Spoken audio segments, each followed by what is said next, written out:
당신이 찾던 무서운 이야기 고비의 TV.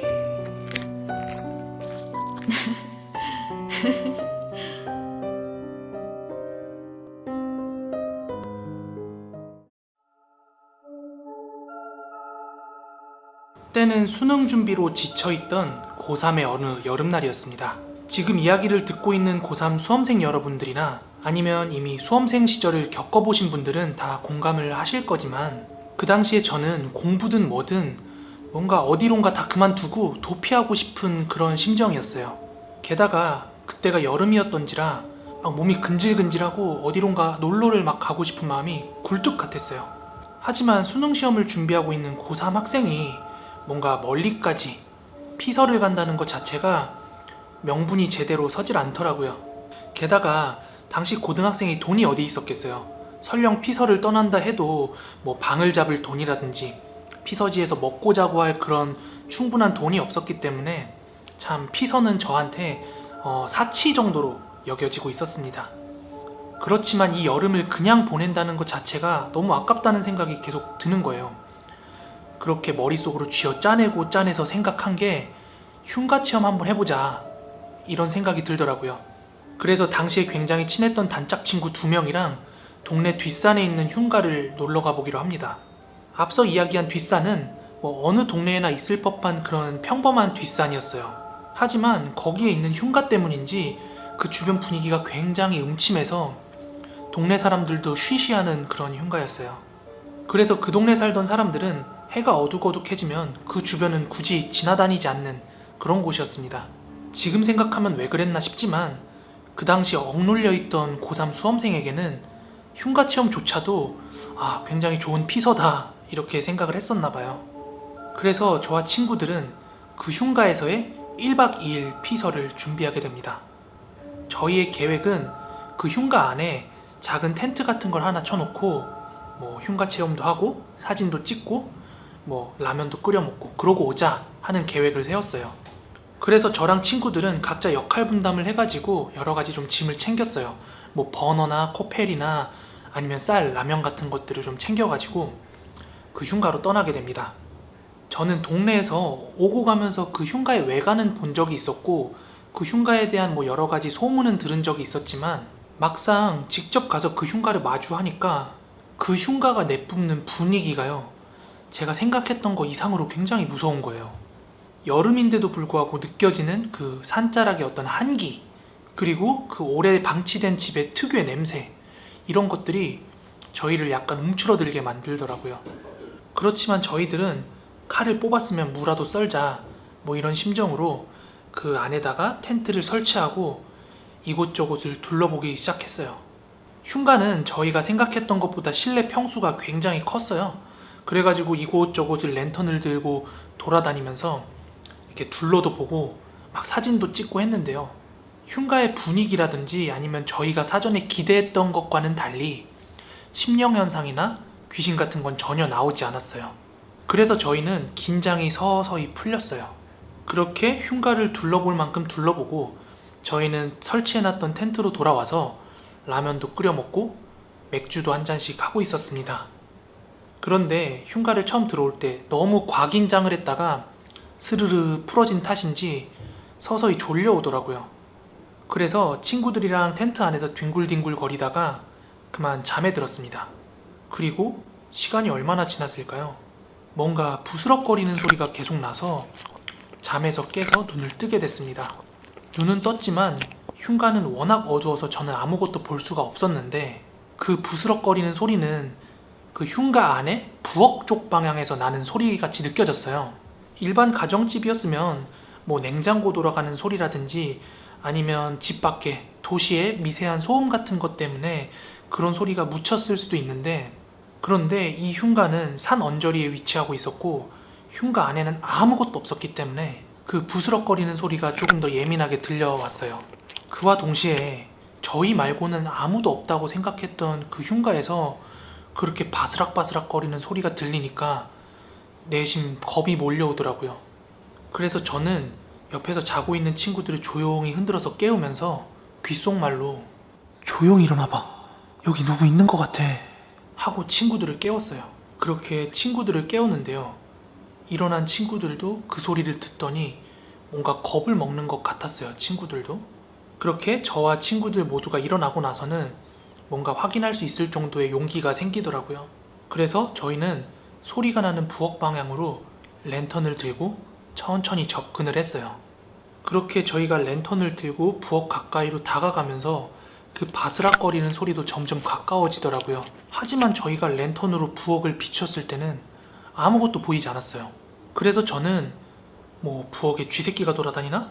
이런 생각을 하고 다시 돌아가려고 랜턴을 들고 몸을 돌리는데 부엌의 구석을 비친 랜턴에 너덜너덜한 치맛자락이 보였어요. 아주 찰나의 순간이지만 분명히 봤습니다. 그렇게 떨리는 손으로 랜턴으로 구석지를 다시 한번 비췄더니 저희 눈에 들어온 건 너덜너덜한 하얀 원피스를 입은 여자가 긴 머리카락을 바닥에 늘어뜨린 채 저희가 올 때 가져왔던 그 쌀을 구석지에서 아그작 씹어먹고 있더라고요.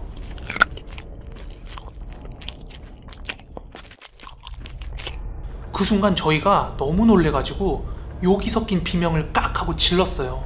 그제서야 그 형체가 저희 쪽을 바라보기 시작하는데 제가 그때 본 걸 그대로 묘사를 하면요. 입이 비정상적으로 벌어져 있었고 코는 완전히 문드러진 모습이었는데 눈은 새하얗게 흰자만 부릅뜨고 저희를 쳐다보고 있더라고요. 정말 그 순간 너무 놀래서 으리고 뭐고 다 팽개치고 흉가 밖으로 미친듯이 뛰어나왔어요.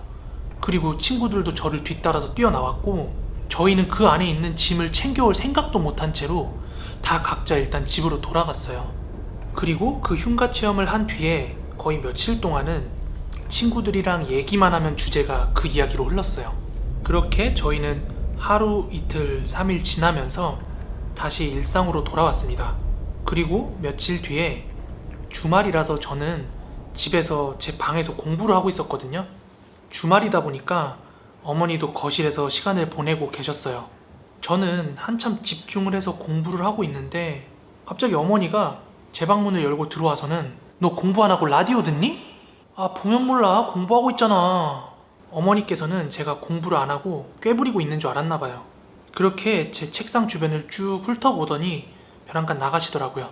그런데 채 5분이 안 돼서 어머니가 갑자기 문을 열고 다시 들어오시더니 이거 라디오 듣고 있었구만 이러면서 들어오시자마자 핀잔을 주는 거예요. 그래서 저는 무슨 라디오냐고, 콘센트도 안 꼽혀 있는데 지금 소리 나냐고 그렇게 어머니한테 되려 따졌어요. 그런데 어머니께서 말씀하시길 제 방에서 계속 여자 중얼거리는 소리랑 웃는 소리가 난다는 거예요. 어머니께서는 제가 몰래 라디오 듣는 줄 알고 거실 TV 소리도 줄이고 가만히 들어보니까 뭔가 맞는 것 같더래요. 여자가 계속 중얼거리고 있고 웃음소리도 나고 이러니까요. 그래서 어머니께서는 딴청 피우고 있는 저를 현장 검거하기 위해서 들어온 거라고 하셨어요. 그런데 제 방에 있는 라디오는 애물단지가 된 지 오랜데 게다가 듣지도 않았거든요. 어머니 말이 사실이라면 굉장히 소름 돋는 거잖아요. 며칠 전에 있었던 일도 찜찜해 죽겠는데 말이죠. 그런데 이상한 일은 여기서 그치지 않았어요. 다음날 저녁에 저는 방에서 공부를 하고 있었거든요. 그런데 저녁에 일 마치고 오신 어머니께서 제 방문을 노크하더니 들어와도 되냐고 물어보시는 거예요. 그래서 들어오라고 해서 어머니가 제 방에 들어왔는데 제가 왜 새삼 안 하던 노크를 하냐고 그렇게 여쭸어요. 그랬더니 어머니께서 저보고 너 여자친구 있냐고 이렇게 여쭤보시는 거예요. 그때 어머니께서는 주변을 살피면서 약간 조심스럽게 물어보시더라고요, 저한테.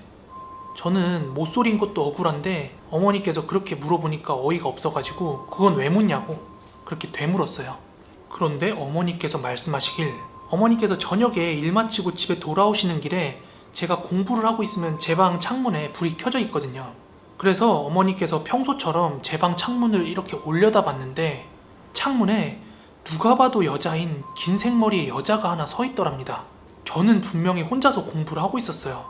그날은 다른 날보다 어머니가 1시간 정도 일찍 들어오신 날이었어요. 그래서 제가 어머니가 평소에 오는 시간보다 전에 몰래 여자친구를 집에 들인 줄 알고 있었던 거죠. 근데 계속해서 이런 일이 벌어지니까 저도 마음이 안 좋아서 어머니한테 흉가 체험을 갔던 일, 거기서 겪었던 일을 설명을 드렸어요. 그렇게 제 얘기를 들으시더니 어머니께서도 뭔가 아차 싶었는지 이야기를 하시는데요. 최근에 저희 집 초롱이가 제가 학교를 가고 나면 어머니께서 이제 출근하시기 전까지 주로 이제 소파에서 강아지가 휴식을 취하고 있는데, 요즘 들어서는 그 녀석이 제가 학교에 가고 나면 제 방 앞에 납작 엎드려가지고 제 방을 올려다보고는 그렇게 두리번거리더래요. 그래서 어머니께서는 초롱이한테 엉아 학교 갔어 뭐 이런 식으로 말했던 기억이 있었나봐요. 그렇게 저는 어머니한테 이실직고를 한 후에 그런 이야기도 듣고 고3이 괜한 짓을 했다고 굉장히 많이 혼났어요. 그러시면서 돌아오는 주말에 당장 절에 다녀오자고 그렇게 말씀을 하시더라고요. 제가 고3이 된 이후에 어머니께서는 기도 드리려고 줄곧 다니던 절이 있었어요. 그래서 주말에 어머니랑 저랑 같이 그 절에 가서 부적을 몇 장 받아왔어요. 그렇게 부적을 받아서 집에 돌아오는 동안에도 어머니한테 정말 막 잔소리 세례를 엄청 들었어요. 그렇게 집에 도착을 해서 현관문을 여는데 초롱이가 저희를 마중 나오질 않는 거예요. 원래 평소 같았으면 꼬랑지 흔들면서 굉장히 막 반겼거든요. 그렇게 초롱이가 마중 나오지 않길래 저는 제 방으로 들어갔거든요. 그런데 초롱이가 죽어 있더라고요.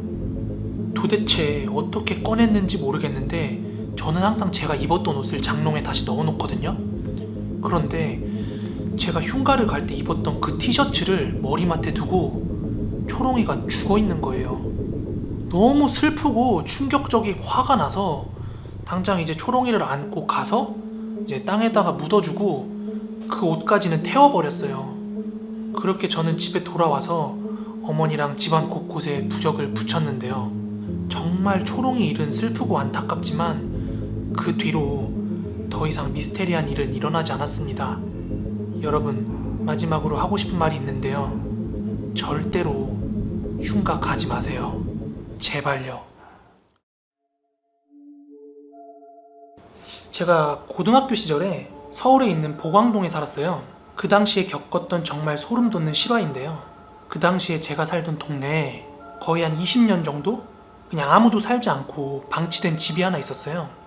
그런데 원래 그 집 주인이 엄청 잘 살았는지는 모르겠는데 하여간 그 집 규모가 굉장히 컸어요. 그런데 당최 제가 거기 사는 동안 누가 거기 집에 왕래하는 것도 없고 그냥 버려진 채로 오랫동안 방치가 되어 있으니까 문득 호기심이 생긴 거예요. 뭔가 폐간에 흉간에 이런 소문도 있으니까 그 안에는 뭐가 있을까 이런 궁금증이 문득 생기더라고요. 그래서 당시에 독서실에 같이 다니던 우리 뺀질이 친구들이랑 그 흉가에 직접 한번 들어가 보자 하고 저 포함해서 당시 대략 한 8명 정도의 친구를 모았어요. 그래가지고 이제 친구들끼리 얘기했죠. 우리 제대로 한번 흉가 체험 해보자. 그래서 다 같이 주말 저녁에 그 흉가 앞에서 모이기로 합니다. 그렇게 며칠이 지났고 친구들이랑 약속한 토요일이 됐습니다. 그래서 흉가 체험을 하기로 약속했던 8명이 이제 그 흉가 앞에 다 이렇게 모였는데 그 당시에는 저나 제 친구들 다 고등학생이니까 약간 객기를 부린 거죠. 8명이 동시에 다 들어가면 하나도 안 무서울 것 같은 느낌이 드는 거예요. 너무 북적북적하니까. 그래서 4인 1조로 두 팀으로 나눠가지고 각 팀별로 그 안에 흉가를 체험하기로 합니다. 그래서 뭐 대댄지라고 하죠. 뭐 어느 지역은 엎었다 뒤집었다 뭐 이러는데 그렇게 해가지고 4명 짝을 만들었어요. 그렇게 친구들끼리 흉가 안으로 진입을 시도합니다. 그런데 이상한 일은 흉가에 들어가면서부터 바로 시작이 됩니다. 이제 먼저 들어가기로 한 선발대가 그 흉가에 진입을 하려고 문을 열려고 하는데 문이 진짜 꿈쩍을 안 하는 거예요. 그 문을 누가 억지로 안 열리게 하려고 잡고 있는 건지 뭔지 모르겠는데 문이 안 열리는 거예요.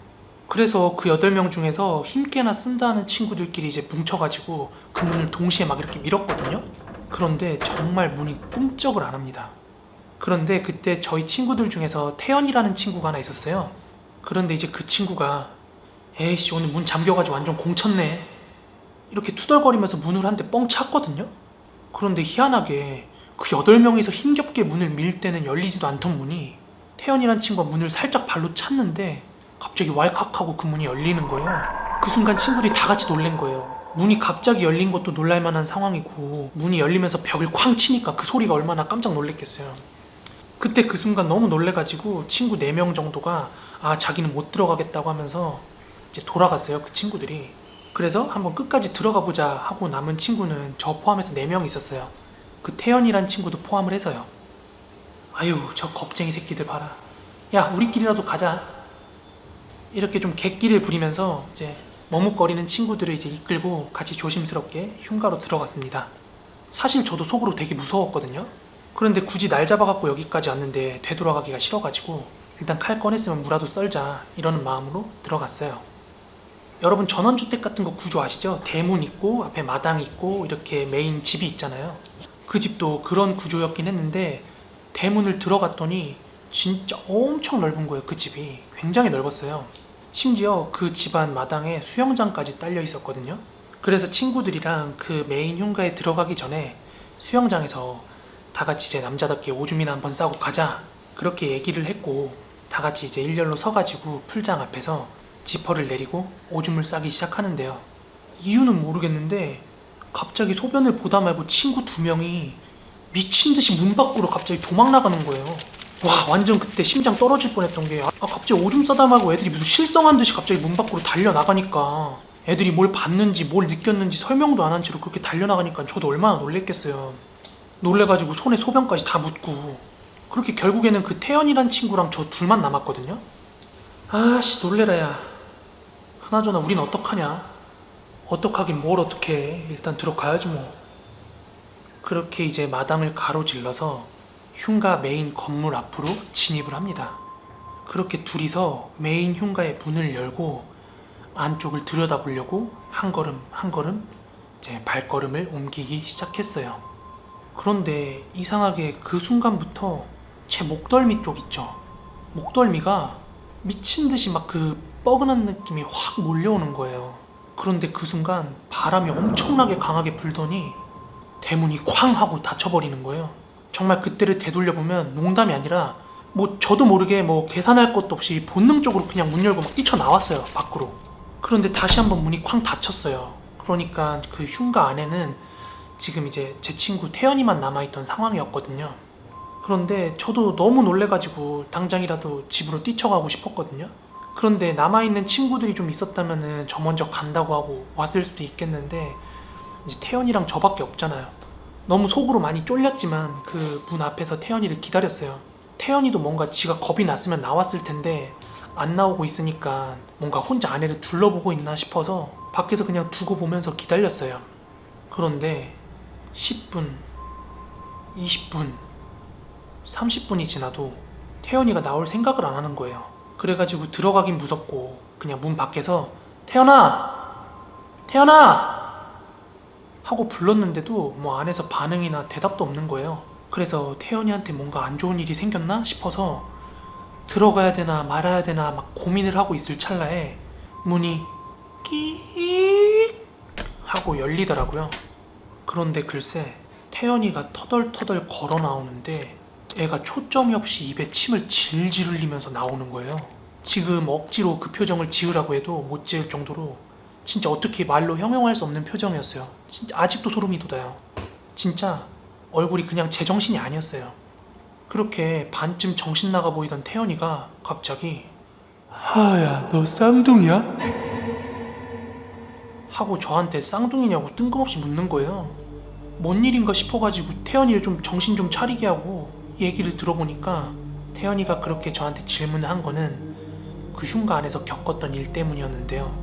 그 당시 상황이 이제 제가 잔뜩 겁을 먹고 그 흉가에서 뛰쳐나온 뒤에 태연이도 제가 문 밖으로 나간 걸 보고 같이 나가야 되겠다는 생각을 했는데 다리랑 몸이 안 움직이더래요. 자기 뜻대로. 그렇게 서 있는 상태로 갑자기 가위 눌린 듯이 몸이 움직이지 않는데 그 와중에 주위로 막 이상한 웃음소리가 자기를 감싸더래요. 그러다가 그 집 2층을 이렇게 딱 올려다봤는데, 그런데 그 2층에서 어떤 아이가 태연이를 이렇게 내려다보고 있더래요. 그런데 그 순간 갑자기 그 얼굴이 불쑥 태연이 얼굴 앞으로 오더니 너 이거 얘기하면 안 돼. 그리고 나서 그 아이 귀신이 등을 돌리고 걸어가는데 태연이가 뭔가 자기가 홀린 듯이 저 아이를 따라가지 않으면 나한테 큰일이 날 것 같은 그런 기분이 들었대요. 그렇게 그 아이를 따라 나섰는데 한참을 걷던 아이가 갑자기 뒤를 딱 돌아보더니 너 이거 얘기할 거지? 하면서 울먹이는 소리로 갑자기 이렇게 얘기를 하는데, 그런데요, 혜연이가 그 아이 귀신의 얼굴을 가까이서 보고서는 넋이 나갈 수밖에 없었답니다. 왜냐면 그 아이 귀신의 얼굴이 제 어릴 때 얼굴이었대요. 자, 여기까지가 무한도전 남양특집에서 하하씨가 풀었던 공포썰의 전말입니다. 이 보광동 흉가는 하하씨 때문에 굉장히 이슈가 됐죠. 그런데요, 여기서 끝날 것 같으면 제가 이 영상을 촬영을 안 했을 겁니다. 네, 이 흉가에 대한 후일담이 더 있습니다. 사실 이 하이라이트를 이야기하기 위해서 하하씨의 이야기를 끌고 온 거예요. 영상 보시는 분들 중에 인터넷 커뮤니티 해보신 분들 중에는 루리앱이라고 한 번쯤은 들어봤을 거예요. 그 루리앱의 한 유저가 실제로 이 보광동 폐가에 방문을 해서 사진을 촬영을 합니다. 그리고 나서 그 사진의 원본을 루리앱에다가 업로드를 하게 됩니다. 그런데 그 사진을 보고 사람들 사이에서 난리가 난 거예요. 왜냐하면 그 사진 안에 있는 한 나무에 핏자국이 너무나 선명하게 묻어 있더래요. 그렇게 사람들이 왈가왈부하는 와중에 그 사진을 직접 촬영한 작성자가 쐐기를 박는데요. 긴가민가 아리까리가 아니라 그 작성자분께서는 사진을 찍을 때 분명히 핏자국 같은 것 따윈 없었다 라고 그렇게 못을 박습니다.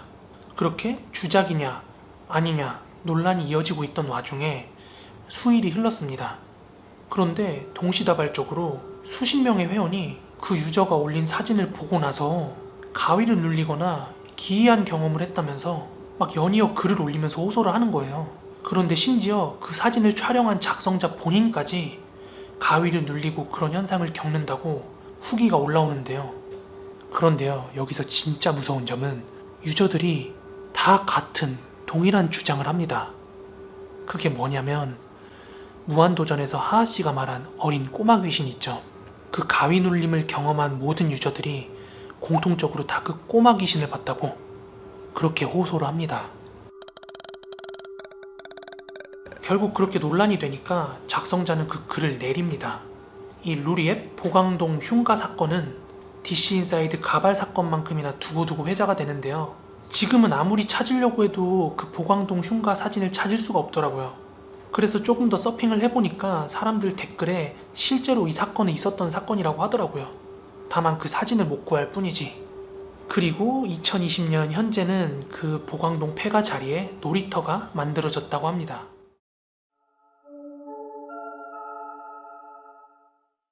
제가 중학교 다닐 때 굉장히 친한 단짝 친구가 하나 있었어요.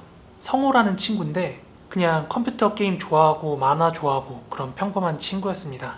성우가 저희 학교로 전학 온 게 제가 중학교 1학년 학기 말이었거든요. 걔가 전학을 막 왔을 때는 다른 반이라서 걔가 있었는지 없었는지도 모르다가 2학년 때 같은 반이 되면서 굉장히 친해졌습니다. 성우랑 굉장히 많이 친했기 때문에 그 친구 집도 자주 놀러가고 했었거든요. 아무쪼록 그 당시에 성우도 저도 둘 다 학원을 다니고 있지 않았기 때문에 그래서 학교가 끝나면 하루는 성우네 집, 하루는 우리 집 이렇게 왔다 갔다 하면서 컴퓨터 게임을 하곤 했어요. 제가 중학교 때 바람의 나라라는 게임이 굉장히 유행을 했었어요. 그런데 제가 중학교 때 기억하기로 저희 집이 한 15평 정도 됐어요. 15평 되는 집에서 네 가족이 함께 살았는데 성훈의 집은 지금 생각해보면 30-40평은 좋게 될 만한 그런 넓은 집에 살고 있었거든요. 또 하여간 집에 먹을 것도 엄청 많고 성호가 누나가 하나 있었거든요. 또 누나가 이뻤어요. 그러다 보니까 성훈의 집에서 노는 횟수가 점점 더 많아지더라고요. 하루는 성훈의 집에서 다른 날과 다를 것 없이 이제 컴퓨터 앞에서 같이 게임을 하고 있었어요. 그런데 게임을 하다 말고 갑자기 성호가 이러는 거예요. 야, 무서운 얘기 해줄까? 어? 무슨 얘기? 우리 집 귀신 나온다? 헐, 무슨 소리야. 이거 뻥 아니야. 자다가 새벽에 눈 뜨면 아주 잠깐이긴 한데 저기 천장 구석지 있지? 저기서 웬 여자가 내려다보고 있는다니까? 구라질, 질렉사. 아, 뻥 아니라고. 그리고 내가 잘못 본 것도 아니라니까? 그렇게 성호가 이야기를 이어나갔는데요. 내용은 이러합니다. 작년 말, 그러니까 성호가 막 전학을 왔을 때죠. 성훈의 가족이 그 집으로 이사를 온 다음부터 성호가 밤에 잠이 들어서 아침까지 쭉 자는 날은 괜찮은데 새벽에 자다가 눈을 뜨면은 꼭 그 천장 위에서 웬 여자가 자기를 내려다보고 있더래요. 그런데 처음 한두 번은 뭐 잘못 본 거겠지, 아니면 꿈이 너무 생생해서 뭐 요 정도로 생각을 했다고 합니다. 그런데 2번이 3번이 되고 3번이 4번, 5번이 되니까 성호도 이제 무서워진 거예요. 그래서 성호가 자기가 본 걸 누나한테 이야기를 했대요. 그런데 누나가 저희보다 3살이 많았거든요. 그러니까 누나가 직접 본 것도 아니고 쉽게 믿지를 않더래요. 그래서 성호가 자기가 본 게 사실이라고 증명을 하고 싶어가지고 누나한테 부탁을 해가지고 한 2, 3일 정도만 방을 바꿔서 자보자 이렇게 얘기를 했대요. 그렇게 방을 바꿔서 잤는데 하루는 누나가 아주 개운하게 자고 나와서는 야, 이 새가슴아 뻥치고 있어. 있긴 뭐가 있냐. 아주 개운하게 잘 잤다. 이렇게 면박 주듯이 너무 태연하게 이야기를 하더래요. 그리고 그 다음날도 아무 일도 일어나지 않았대요. 그래서 누나가 다시 방을 바꿔서 자자고 했는데 성호가 딱 하루만, 오늘 마지막 딱 하루만 이렇게 간곡하게 부탁을 해서 마지막 3일째 날이 되었습니다. 그런데요, 이 3일째 일이 터집니다. 이제 누나는 성호 방에서 자고 성호가 누나 방에서 자고 있었는데요. 새벽에 자고 있는데 갑자기 문 밖으로 깍 하면서 절규하듯이 비명소리가 들리더래요. 너무 놀래가지고 성호가 일어나가지고 호다닥 거실로 나갔는데 이제 부모님들까지 놀래가지고 깨서 다들 거실로 나온 거죠. 그렇게 가족들이 다 거실로 모였고 누나는 막 펑펑 울고 있더래요. 그런데 누나가 왜 그렇게 펑펑 울면서 막 비명을 질렀냐면 누나가 동생 말대로 자다가 잠결에 이제 눈을 뜨게 됐대요. 그런데 천장 구석지에서 이상한 여자가 자기를 내려다보더래요. 그때 누나는 아, 이게 동생이 말한 그 귀신이구나 이렇게 생각을 하고 침대에서 몸을 일으키려고 하는 순간 가위에 눌린 거예요. 갑자기 몸이 안 움직이더랍니다. 그런데 그렇게 가위를 눌린 순간 갑자기 구석지에 있던 여자가 동생 어딨어, 동생 어딨어, 동생 어딨어, 동생 어딨어, 동생 어딨어, 동생 어딨어 이러면서 동생 어딨어, 동생 어딨어, 동생 어딨어 막 이러더래요.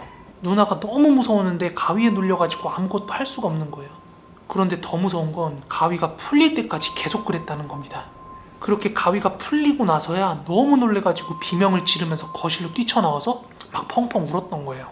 그런데요, 인생을 40년, 50년 살아오면서 귀신 한 번 안 본 어른들이 그걸 믿겠어요? 물론 달래는 주겠죠. 아들, 딸이 뭘 봤다는데. 그렇게 가족들이 누나를 달래고 누나는 안방에서 어머니랑 자고 아버지가 성호방에 가서 주무셨다고 합니다. 여기까지가 성호가 귀신을 봤다고 하면서 가족에게 있었던 얘기를 해준 거고요. 그렇게 몇 개월이 지나도록 성호는 적응을 하면서 삽니다. 왜냐하면 딱히 귀신이 해코지를 하진 않았거든요. 그래서 제가 성호 만나면 종종 물어봤어요. 야, 요즘도 귀신 나오냐? 이렇게 물어보면 가끔 자다 깨면 봐. 그냥 뭐 요 정도로 반응을 하고 마는 수준이었습니다. 그렇게 어느 정도 시간이 흐른 뒤에 결정적인 사건이 하나 발생을 합니다. 하루는 성호 아버지께서 새벽에 자다 깨셔가지고 부엌에서 물을 마시고 계셨대요. 그렇게 물을 마시러 나가는데 아버지가 성호 쪽을 보면서 소스라치게 놀라더래요.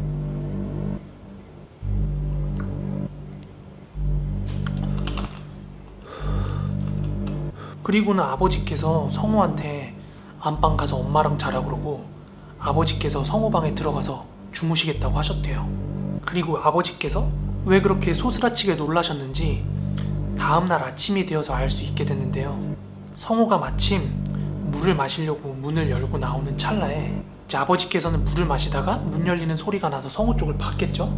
그런데 문을 나오려는 성호 뒤편으로 웬 여자가 고개를 빼꼼 내밀고 아버지를 쳐다보더랍니다.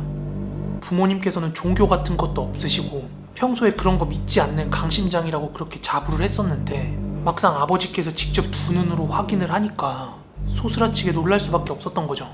더군다나 아비된 입장에서 아들 방에서 그런 게 보였는데 어떻게 아들한테 그 방에 다시 들어가서 자라고 하겠어요. 그러니까 아버지께서 그 방에서 주무신다고 하신 거고요. 그런데 아버지께서 성호의 방에서 주무신 그날 있잖아요. 아버지께서도 천장에서 그 여자의 형체를 보셨나봐요. 그래서 한동안은 성호방에 있는 컴퓨터 책상이랑 컴퓨터를 거실로 옮겨놓고 한동안 아버지가 성호방에서 생활을 하십니다. 그러다가 아버지께서 이건 아니다 싶으셨는지 이사를 결심하십니다. 그도 그럴 것이 아들, 딸들의 일방적인 주장이었다면 부모님들께서도 그렇게 서두르지 않았을 수도 있어요. 그런데 한참 공부를 해야 될 나이에 자녀들이 있는데 게다가 아버지께서도 직접 보고 나니까 계속 그 집에서 살 수는 없다고 판단을 하신 거죠. 그래서 굉장히 이사를 서두르는데요. 다행히도 앞에서 잠깐 말씀드린 대로 성훈의 집이 좀 잘 사는 편이었어요. 그래서 다른 집을 구해서 이사함과 동시에 그 집을 부동산에 매물로 내놓습니다. 그렇게 성훈의 가족은 그 귀신이 나오는 집을 무사히 탈출을 합니다. 그렇게 성훈의 가족은 이사한 새 집에서 생활을 시작했고요. 머지않아서 그 옛집도 매매가 돼서 팔려나갔다고 합니다. 그렇게 다시금 평범한 일상을 되찾고 한 1년 정도 시간이 지났다고 합니다. 그러니까 그때가 저랑 성호가 막 고등학교 입학할 무렵이었어요. 하루는 그 이전 집을 매입한 그 집주인에게서 성훈의 부모님에게로 연락이 왔대요. 그런데 그 내용이 굉장히 충격적입니다. 새로 이사온 집주인이 그 기존의 성호방 있죠. 그 방을 옷방으로 사용을 했었다고 합니다. 그러다가 그 집주인 친척 하나가 서울에서 잠깐 생활을 해야 될 일이 생겨서 그 옷방을 내어주려고 짐 같은 거 다 빼고 새로 도배를 하려고 했대요. 그렇게 도배를 하려고 그 집에 발려있던 기존 벽지를 다 떼어냈는데 그 방 한편 천장 밑으로 나무 판자로 막혀있는 공간이 하나가 보이더래요. 그래서 그 집주인이 나무 판자를 뜯어냈대요. 그런데 세상에 그 나무 판자를 뜯어내니까 입구겠죠? 그 입구 안쪽으로 작은 다락 같은 공간이 있더랍니다. 그리고 그 다락 안쪽에서 여러 장의 부적이랑 가위 그리고 칼가지가 나오더래요. 그래서 당시 현 집주인이 친구네 부모님한테 전화를 해가지고 도대체 이거 뭐냐고 나한테 어떻게 설명할 거냐고 막 그렇게 따지듯이 전화가 왔대요. 그런데 친구네 가족들은 심지어 거기 살면서 그 다락이 있었는지도 몰랐는데 숨기고 말 게 어디 있겠어요. 그래서 전화기 붙들고 굉장히 오랫동안 실랑이를 했다는 후문입니다. 그 이후에는 뭐 현 주인이 거기서 뭘 했는지 그런 거 뭐 어떻게 알 수가 없는데 아마 성훈의 가족들이 본 귀신이랑 그 장소랑 뭔가 분명히 연관이 있었겠죠? 그리고 친구도 전에 그 집에서 무슨 일이 있었는지 굉장히 궁금해했지만 그 누구도 뭐 알고 있는 사람도 알려주는 사람도 없었다고 합니다.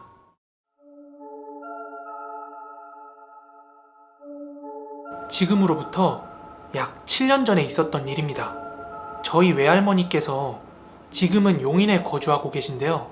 그 이전에는 경기도 광주에 살고 계셨어요. 그나마도 광주 터미널 쪽은 좀 괜찮은데 거기서 좀 떨어진 곳들은 진짜 좀 시골 같은 느낌이었어요. 저희 외할머니께서 사시던 곳이 그런 시내와는 완전 떨어진 시골 같은 곳에 살고 계셨어요. 그래도 경기도 광주면 경기도권이니까 서울에 계신 친척분들이 뭐 휴가철이나 명절 이외에도 뭐 일이 있으면 한 번씩 모여서 백숙도 뜯고 뭐 고스톱도 치고 그런 가족 모임이 종종 있었어요. 한 번은 제가 고등학교 여름방학 때였습니다. 그날은 외가댁 식구들이 개모임 때문에 다 같이 모임이 있는 날이었어요. 당시 저희 아버지는 일이 있어서 가실 수 없었고 저랑 어머니 둘이서 경기도 광주 할머니 댁에 방문을 했습니다. 원래는 저도 가고 싶지 않았어요. 그냥 집에 혼자 남아서 조용하게 게임이나 하고 싶었는데 어머니는 고등학생인 제가 바람도 쐬고 좀 몸보신 거리도 가서 좀 먹고 하면서 제가 그냥 푹 쉬길 바랬나봐요. 뭐 그런 식으로 눈치를 주길래 어머니랑 저랑 단둘이 가게 된 거죠.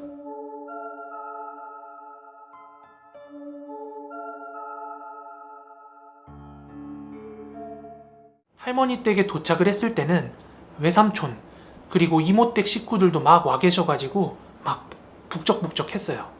그 중에는 제가 유독 좋아하던 친척 동생도 있었습니다. 녀석이 굉장히 늦둥인데 어느덧 유치원도 들어가가지고 발랄하더라고요. 아무튼 외가댁 식구들 다 같이 모여서 고기도 구워 먹고 백숙도 뜯고 그렇게 진수성찬을 즐겼습니다. 저는 점심 식사를 마치고 소화도 좀 시킬 겸 그 6살짜리 친척 동생이랑 할머니 댁 주변을 산책을 하고 있었습니다. 그런데 원래 할머니 댁 놀러 가도 주변에 뭐가 없어서 많이 돌아다닐 일이 없었는데 그 꼬맹이가 이제 막 싱싱이 타고 다니니까 저랑 그 꼬맹이가 제법 멀리까지 걸어 나온 거예요. 그렇게 길을 따라서 좀 깊이 들어왔습니다. 거기가 시골이긴 했어도 바닥이 닦여 있었거든요. 완전 잘 발라진 시멘트 그런 건 아니었고 약간 울퉁불퉁한 그런 콘크리트 바닥이었는데요. 제가 걷던 방향으로 길 왼편으로는 간간히 집들이 있긴 했는데요. 그때 제 두 눈을 사로잡았던 건 사람이 살 수 없어 보이는, 거의 다 무너져가는 것 같은 그런 집이 한 채 보였어요. 하지만 이게 집의 형태를 하고 있긴 한데 그렇게 규모가 크진 않았어요. 게다가 주변으로는 길게 우거진 풀들이랑 막 폐기물 쓰레기 같은 걸로 난장판이었습니다. 우리가 머릿속에 떠올릴 수 있는 흉가나 폐가라고 한다면 그나마도 들어가 볼 순 있겠다라는 생각이 드는데, 제가 본 그곳은 사연이고 뭐고 다 떠나서 당장 그 집이 쓰러져도 이상하지 않을 것 같은 그런 집이었어요. 그쯤 되니까 동생을 데리고 좀 멀리 나온 것 같아서 다시 슬금슬금 할머니 댁으로 되돌아갔습니다. 할머니 집으로 돌아와서는 배도 부른 데다가 산책까지 하고 오니까 굉장히 나른해지는 거예요. 그래서 낮잠을 한숨 잤습니다. 그렇게 한참 자다가 주변이 부산스러워가지고 잠에서 깼는데요. 댁으로 돌아가야 하는 친척분들께서 집에 갈 준비를 하고 계셨고요. 저한테 공부 열심히 하라고 용돈을 손에 쥐어주시고는 몇몇 친척분들께서는 집으로 돌아가셨습니다. 아쉽지만 그 귀여운 꼬맹이 친척 동생도 집으로 돌아갔습니다. 결국 큰애 삼촌 댁이랑 저와 저희 어머니만 할머니 댁에서 하루를 묵게 됐어요. 그때 남아있던 사람 중에 큰애 삼촌의 아들, 그러니까 갓 대학교에 입학한 저의 친척 형도 한 명 남아 있었습니다. 그래서 저는 저녁 시간 동안 그 형이랑 입시 고민, 여자 고민, 그런 시시콜콜한 것에 대해서 이야기를 하다가 제가 오후에 보고 온 그 폐가에 대해서 이야기를 하게 됐습니다. 그런데 이 형이 밤중에 할 것도 없고 심심했는지, 야, 거기 한번 구경 갔다 오자. 그래서 저는, 형, 거기 졸라 살벌해. 하지만 형은 저한테 근처만 보고 오자고 막 꼬드기는 거예요. 그런데 저도 궁금은 했고 직접 들어갈 게 아니었기 때문에 조용히 할머니네 집 밖으로 나섰습니다.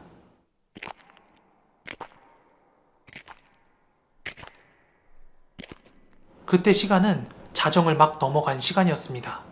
그렇게 형과 저는 할머니네 집 신발장에 있던 후레쉬를 쥐어들고는 그 밤길을 걷기 시작했습니다.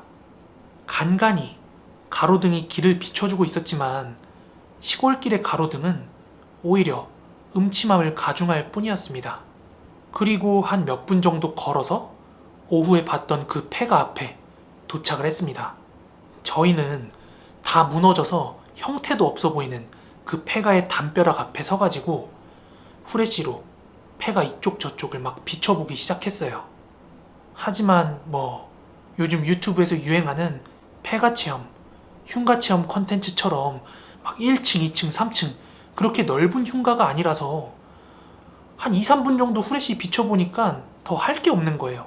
끝났어요. 그래서 형이랑 저는 시시하네 하고 다시 발걸음을 옮기려고 했어요. 그런데 그 순간 그 폐가 안에서 뭔가 새소리 같은 게 나는 거예요.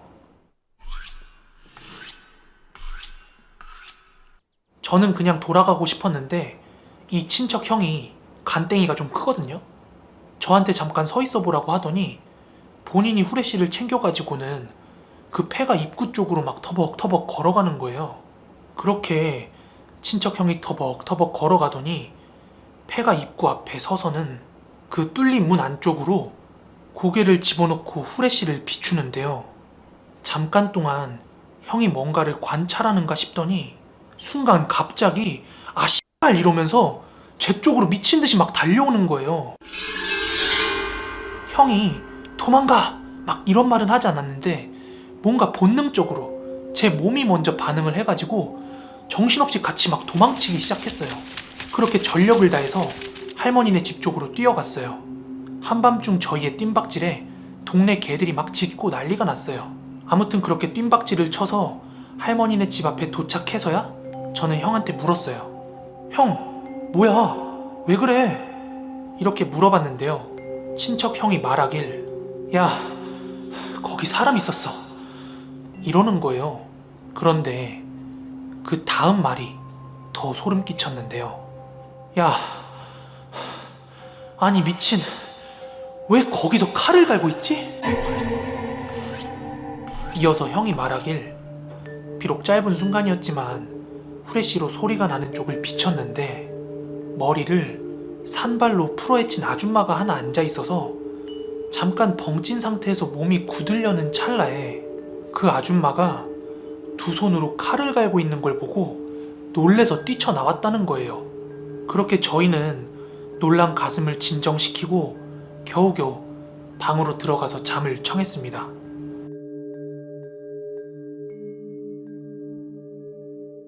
그리고 다음 날이 밝았는데요.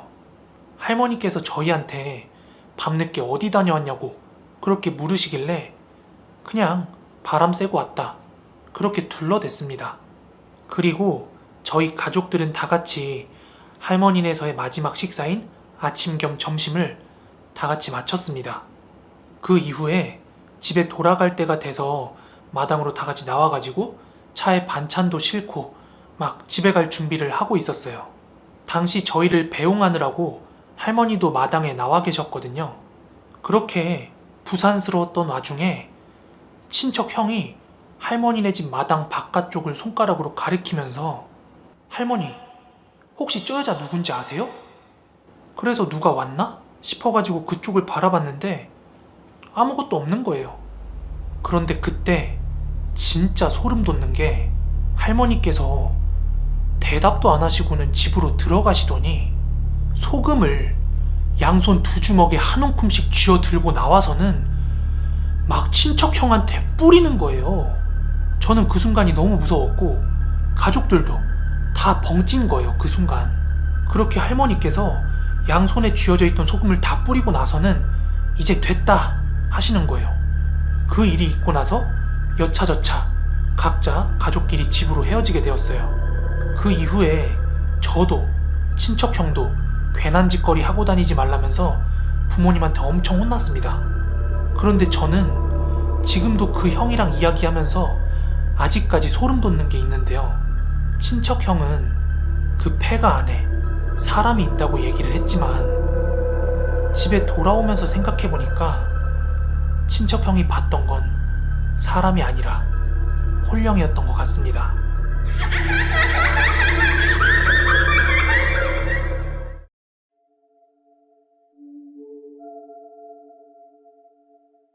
그날이 6월 20일이었는데요. 지지난주 토요일이죠. 제가 베트남에서 한국으로 귀국한 뒤에 2주 동안 자가격리를 했어요. 그리고 그 자가격리가 해제된 날이 6월 19일 금요일이었습니다. 그런데 제가 베트남에 있을 때부터 여러 번 말씀을 드렸지만 제가 한국에 들어오면 바닷가 근처 살아보고 싶다고 말씀을 드리면서 어디에 살지 후보군을 정해놓고 고민을 하다가 결국에는 부산으로 결정이 났는데요. 하지만 제 본가가 서울이기 때문에 부산에 방을 차분히 구하겠다고 서울부터 부산까지 여러 번 왔다 갔다 하면서 방을 구하기엔 부담이 됐어요. 그래서 금요일날 자가격리가 끝나자마자 토요일, 일요일 1박 2일 동안 부산에 가서 꼭 방을 구하자라는 생각을 하고 토요일 오전에 서울역에서 KTX를 타고 부산으로 가게 됩니다. 그렇게 KTX를 타고 부산역에 도착한 뒤에 서울에서 미리 연락해놨던 복덕방에 도착을 하니까 한 오후 12시가 넘어가더라고요. 그래서 도착하자마자 무슨 커피 한잔 할 여유도 없이 이 방 저 방 막 보러 다녔어요. 그러면서 아닌 거 다 제끼고 내가 원하는 후보군만 남겨놓고 고민을 하다가 이제 최종 결정을 하고 계약금을 걸고 나왔어요. 그때 계약금을 걸었던 방이 지금 촬영하고 있는 이 방이고요. 그렇게 계약금 걸고 부동산에서 나오니까 한 시간이 4시 반이었나? 5시쯤 됐습니다. 어쨌거나 저는 토요일날 방을 못 찾으면 일요일까지 방을 보고 서울로 돌아갈 계획이었기 때문에 하루가 남은 거죠. 그렇게 저는 태어나서 처음으로 부산이라는 지역을 관광을 하게 돼요. 그리고 제가 처음으로 관광을 시작한 지역이 광안리 해수욕장이었습니다. 저는 그 광안리 해수욕장에서부터 라이브 방송을 켰습니다. 그리고 저희 구독자분들한테 저도 이제 부산 주민이 된다면서 막 자랑을 하고 부산 돌아다니는 지역들을 보여드리고 있었습니다. 그렇게 방송을 하다 보니까 해가 저물어 오기 시작했는데요. 저는 광안리에서 저녁거리를 찾으려다 보니까 너무 사람들이 많고 번잡한 거예요. 주말 저녁이니까. 그래서 라이브 방송을 킨 채로 이제 구독자분들이랑 대화를 하면서 택시를 잡아서 송정해수욕장으로 떠나게 됩니다. 아무튼 그렇게 택시를 타고 송정해수욕장에 도착을 했습니다. 하지만 따지고 보면 저는 부산에 처음 내려온 거라서 부산에 대해서 아는 게 하나도 없었어요. 그래서 구독자분들께서 제가 가는 방향을 보고 이제 길도 알려주시고 어떤 게 맛있다, 저게 좋다 하면서 계속 알려주고 계셨습니다. 그래서 구독자분들 덕분에 맛있는 식당도 잘 찾아가서 저녁 식사를 마무리했습니다. 그리고 본격적인 이야기는 지금부터 시작입니다.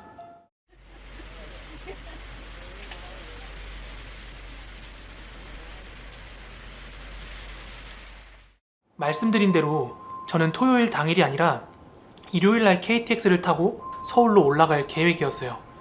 그러면 어떻게 해야 되겠어요? 숙소를 잡아야 되잖아요. 그때 마침 생각난 게 있었는데요. 이쪽에 다시 한번 띄워드릴게요. 바로 송정해수욕장 민박집 괴담 썰이었는데요. 이 괴담이 인터넷에 실화라고 돌고 있는 썰이긴 한데요. 실제로 제가 올렸던 영상 댓글에도 송정에 있는 민박집에서 이와 거의 유사한 경험을 했다는 그런 댓글도 달렸었거든요. 그러니까 무서운 이야기를 다루는 유튜버인 저로서는 굉장히 흥미로운 주제거리잖아요. 그래서 시청자분들과 이야기하면서 그 민박집에서 내가 한번 자보겠다 얘기가 나왔어요. 저는 그때 생각을 했죠. 뭐 별일이 있겠어? 내지는 만약에라도 귀신이 나온다면 이것도 채널 흥하는 거 아니야? 하는 생각이요. 그런데 문제는 그 괴담 속에 나온 민박집이 어딘지 알 길이 없는 거예요. 뭐 송정에 민박집이 한두 개가 있는 것도 아니고요. 그러던 중에 그 라이브를 시청하고 있던 한 시청자분께서 그 민박집 안다고 길을 알려주시기 시작하는 거예요. 저는 라이브를 전문으로 하는 스트리머가 아니기 때문에 방송용 폰, 모니터링용 폰 이렇게 막 2개 들고 다닐 여유가 없어요. 그냥 제 폰 들고 방송을 하는 건데요. 그렇다 보니까 무슨 내비게이션 보겠다고 이 방송을 끌 수가 없는 거예요. 그래서 방송을 보고 계시던 시청자분들께서 어디를 찾아라, 어디서 우회전해라, 좌회전해라 이렇게 길을 알려주고 계셨습니다. 그렇게 빙빙 돌면서 이 민박집인지 저 민박집인지 헤매고 다니다가 딱 여기다 싶은 민박집을 하나 발견하게 됐어요. 여기서 분명히 하고 갈 건 제가 그때 갔던 민박집이 그 괴담 속에 나오는 민박집인지는 알 수가 없어요. 다만 저는 제가 그 민박집에서 경험했던 소름 돋는 경험을 이야기할 뿐입니다. 아무튼 그 민박집 건물 앞에 도착을 했을 때는 유독 다른 민박집보다 훨씬 어두컴컴하고 허름해 보였거든요. 그런데도 그 민박집 앞에 평상에서 한 남자 4분인가? 5분이서 고기를 구워 먹고 있긴 하더라고요. 그리고 저는 방을 잡으려고 하는데 여느 민박집처럼 카운터 없이 전화번호만 적혀 있는 거예요. 그래서 여기서부터는 제가 직접 통화를 하고 방을 잡아야 했기 때문에 1차로 라이브 방송을 종료하게 됐습니다. 그렇게 민박집 앞에 적힌 번호로 전화를 했더니 한 할머니가 받으시더라고요. 그래서 지금 방 잡을 수 있냐? 1박에 얼마냐? 이렇게 물어봤더니 방도 잡을 수 있고 1박에 5만 원이라고 말씀을 하시는 거예요. 그래서 저는 혼자 잠만 자고 내일 아침 일찍 나갈 건데 한 10,000원만 깎아주면 안 되냐? 이렇게 얘기를 했어요. 그런데 할머니가 전화기 너머로 굉장히 정색을 하시면서 왜 혼자냐고 막 따져 물으시는 거예요. 그래서 저는 퉁명스럽게 아니 혼자 왔으니까 혼자지 이렇게 말씀을 드렸어요. 그런데 할머니께서 그 전화상으로 굉장히 저를 못 믿어하는 것 같더라고요. 하지만 저는 대충 왜 그런지 느낌은 왔어요. 그래서 전화상으로 저는 아주 소상히 자세하게 설명을 드렸어요. 내가 부산으로 이사를 와야 돼서 부동산을 보러 왔다. 그런데 오늘 서울로 갈 수가 없어서 한밤 자고 갈 거다. 이렇게 구체적으로 납득을 시켰습니다. 그랬더니 할머니께서 안으로 들어오라고 하시더라고요. 그렇게 민박집 안으로 진입을 했는데요. 와, 여기 시설이 낡아도 너무 낡아 보이고 막 등에 불 같은 것도 제대로 안 들어오는 것 같은 거예요. 게다가 지하실도 아니었는데 굉장히 퀴퀴하다고 해야 되나? 아무튼 느낌이 좋진 않았어요. 그렇게 할머니께서 저를 2층에 있는 방으로 안내를 해주셨는데요. 그 2층으로 올라가는 그 계단마저도 굉장히 살벌했어요. 하지만 저는 그 괴담에서 나온 방이 1층이라는 게 기억이 났기 때문에 할머니한테 1층으로 방을 줄 수 없냐고 그렇게 여쭸어요. 그랬더니 할머니께서 잠깐 머뭇거리시더니 줄 순 있는데 혼자 자기엔 방이 좀 클 것 같다 이러시더니 이내 괜찮다면 그냥 가자고 하면서 1층으로 저를 다시 안내를 해주셨거든요. 그렇게 주섬주섬 열쇠를 꺼내시더니 그 1층에 있는 끝방 문을 따주시는 거예요. 와, 그런데 제가 컨텐츠 때문에 오긴 왔는데 도대체 이 방을 얼마나 오랫동안 비워놨던 건지 문을 열자마자 배 까고 누워있는 바퀴벌레들이 있었고 다 망가져가지고 작동이 되는지도 모르겠는 그 벽걸이 에어컨 밑으로 어마어마한 날벌레 시체들이 퍼져 있었어요. 그 와중에 괴담에서처럼 싱크대며 에어컨이며 TV며 있을 건 다 있더라고요. 작동이 되는지는 제가 안 켜봐서 모르겠습니다만 아무튼 그렇게 민박집 방으로 들어오고 나서 할머니께서는 방 어질르지 말고 저쪽에 있는 이불 하나만 피고 자라 말씀을 하시고는 한마디를 덧붙이셨는데요. 그런데 이 방 돈 아무리 많이 줘도 혼자 오는 사람들한텐 방 안 줘. 이렇게 말씀을 하셨는데 이유는 여러분들이 아시듯 극단적인 선택을 할까봐서예요. 하지만 저는 부산에 방을 보러 왔다고 하고 얼굴이 순하게 생겨서 그렇게 방을 준 거다 라고 말씀을 하시고는 곧 수건을 가져다 주겠다면서 나가시더라고요. 나가시면서 꼭 방문 잠그고 있으라고 그렇게 말씀하시네요. 그래서 저는 방문을 닫고 잠궜어요. 그 다음에 저는 다시 핸드폰으로 라이브 방송을 켰습니다. 그때 라이브 시청하신 분들은 그 방의 컨디션을 잠깐 보셨을 거예요. 그 누런 장판에 우리 흔히 알고 있는 장급 여관 바닥 같은 그런 느낌이었어요. 그런데 솔직히 저 그때 현타 오지게 왔어요.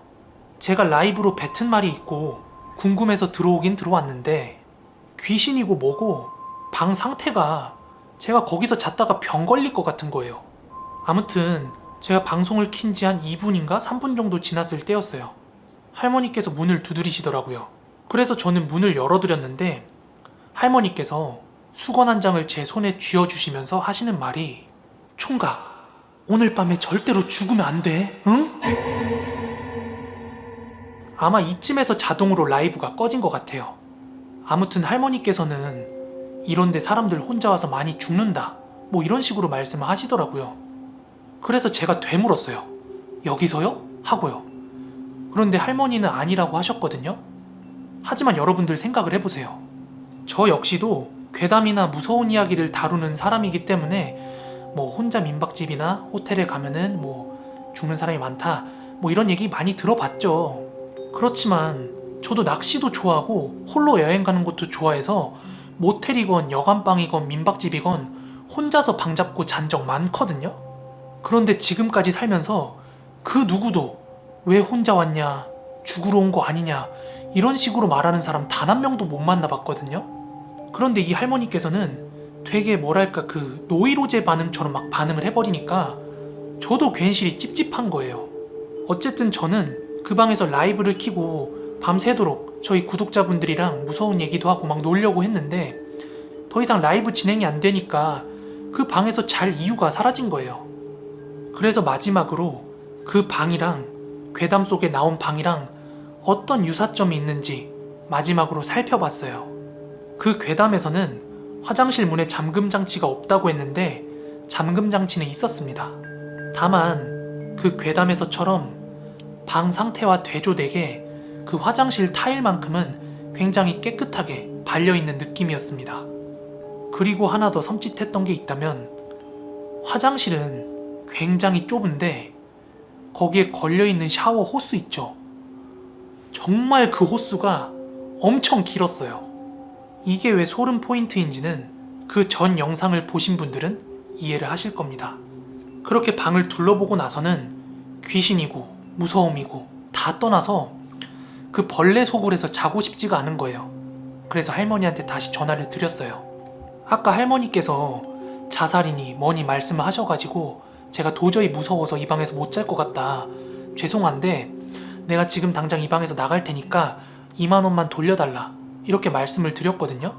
그랬더니 할머니께서 딱히 거절은 안 하시는데 그 수화기 너머로 할아버지의 목소리가 들려오는데요. 아유, 그냥 조용히 돌려보내.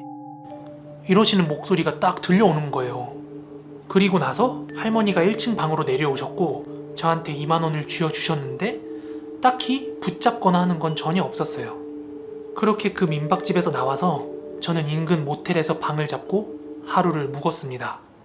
여러분들은 오늘 이 이야기 어떻게 느끼셨는지 모르겠는데요. 저는 카메라가 꺼졌을 때 상황 그대로 다 말씀을 드린 거고요. 저는 그 당시에 민박집의 그 음습함, 그리고 제가 알고 있는 괴담, 그리고 괴담과 상당히 뭔가 싱크로가 있어 보이는 그 현장, 게다가 굉장히 예민하게 반응하시면서 저한테 죽지 말라고 반응을 하시던 그 할머니의 모습까지, 이런 것들이 막 동시다발적으로 발생하다 보니까 그 현장에 있던 저한테는 공포 그 자체였습니다.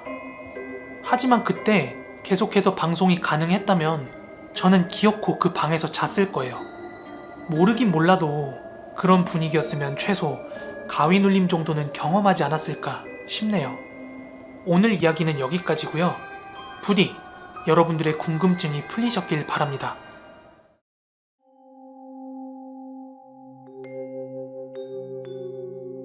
때는 10년 전, 제가 21살 때였습니다.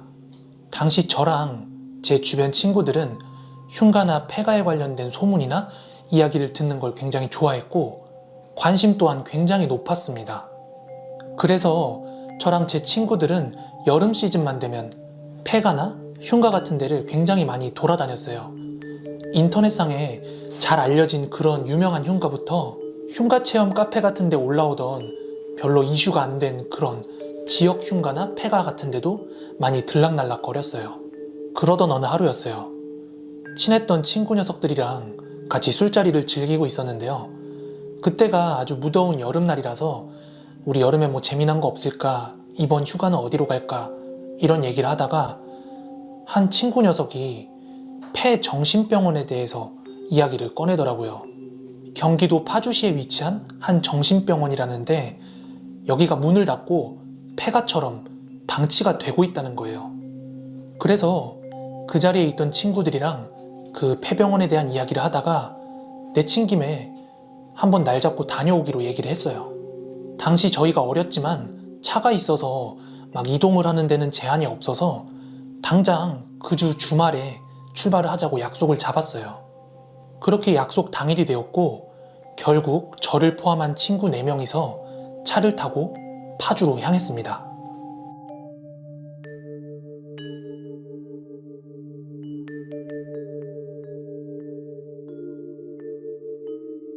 저희가 소문으로만 들었던 그 폐병원 앞에 도착하니까 저녁 11시쯤 되었더라고요. 앞서 잠깐 말씀드린 대로 저희가 흉가나 폐가 체험은 종종 해왔기 때문에 그 폐병원 앞에 도착했을 때는 뭐 무섭다거나 딱히 겁에 질려 있지는 않았어요. 저희는 차를 대놓고 능숙하게 사전에 챙겨왔던 손전등을 들고 철문을 지나서 그 폐병원 건물 앞으로 진입을 했습니다. 철문을 들어와서 조금 걷다 보니까 간이 컨테이너 같은 게 하나 보이더라고요.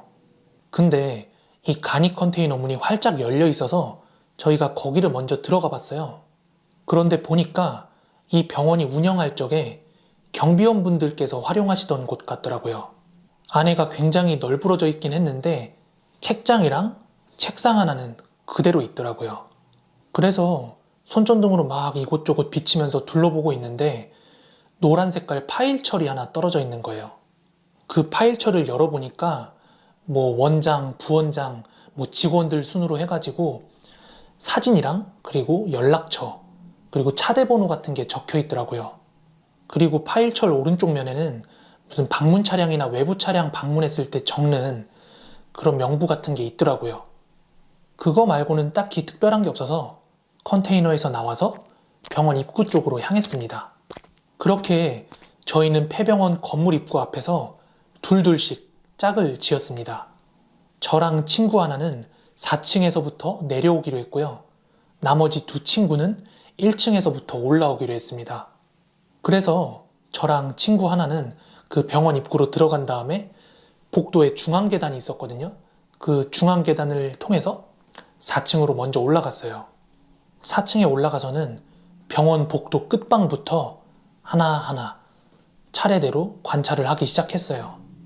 그런데 이유는 모르겠지만 조금 의아한 것이 하나 있었다면 각각의 방들, 그러니까 뭐 입원실이나 진료실 같은 건데 이것들이 다 방 내부에서 창문을 틀어 막아놨더라고요.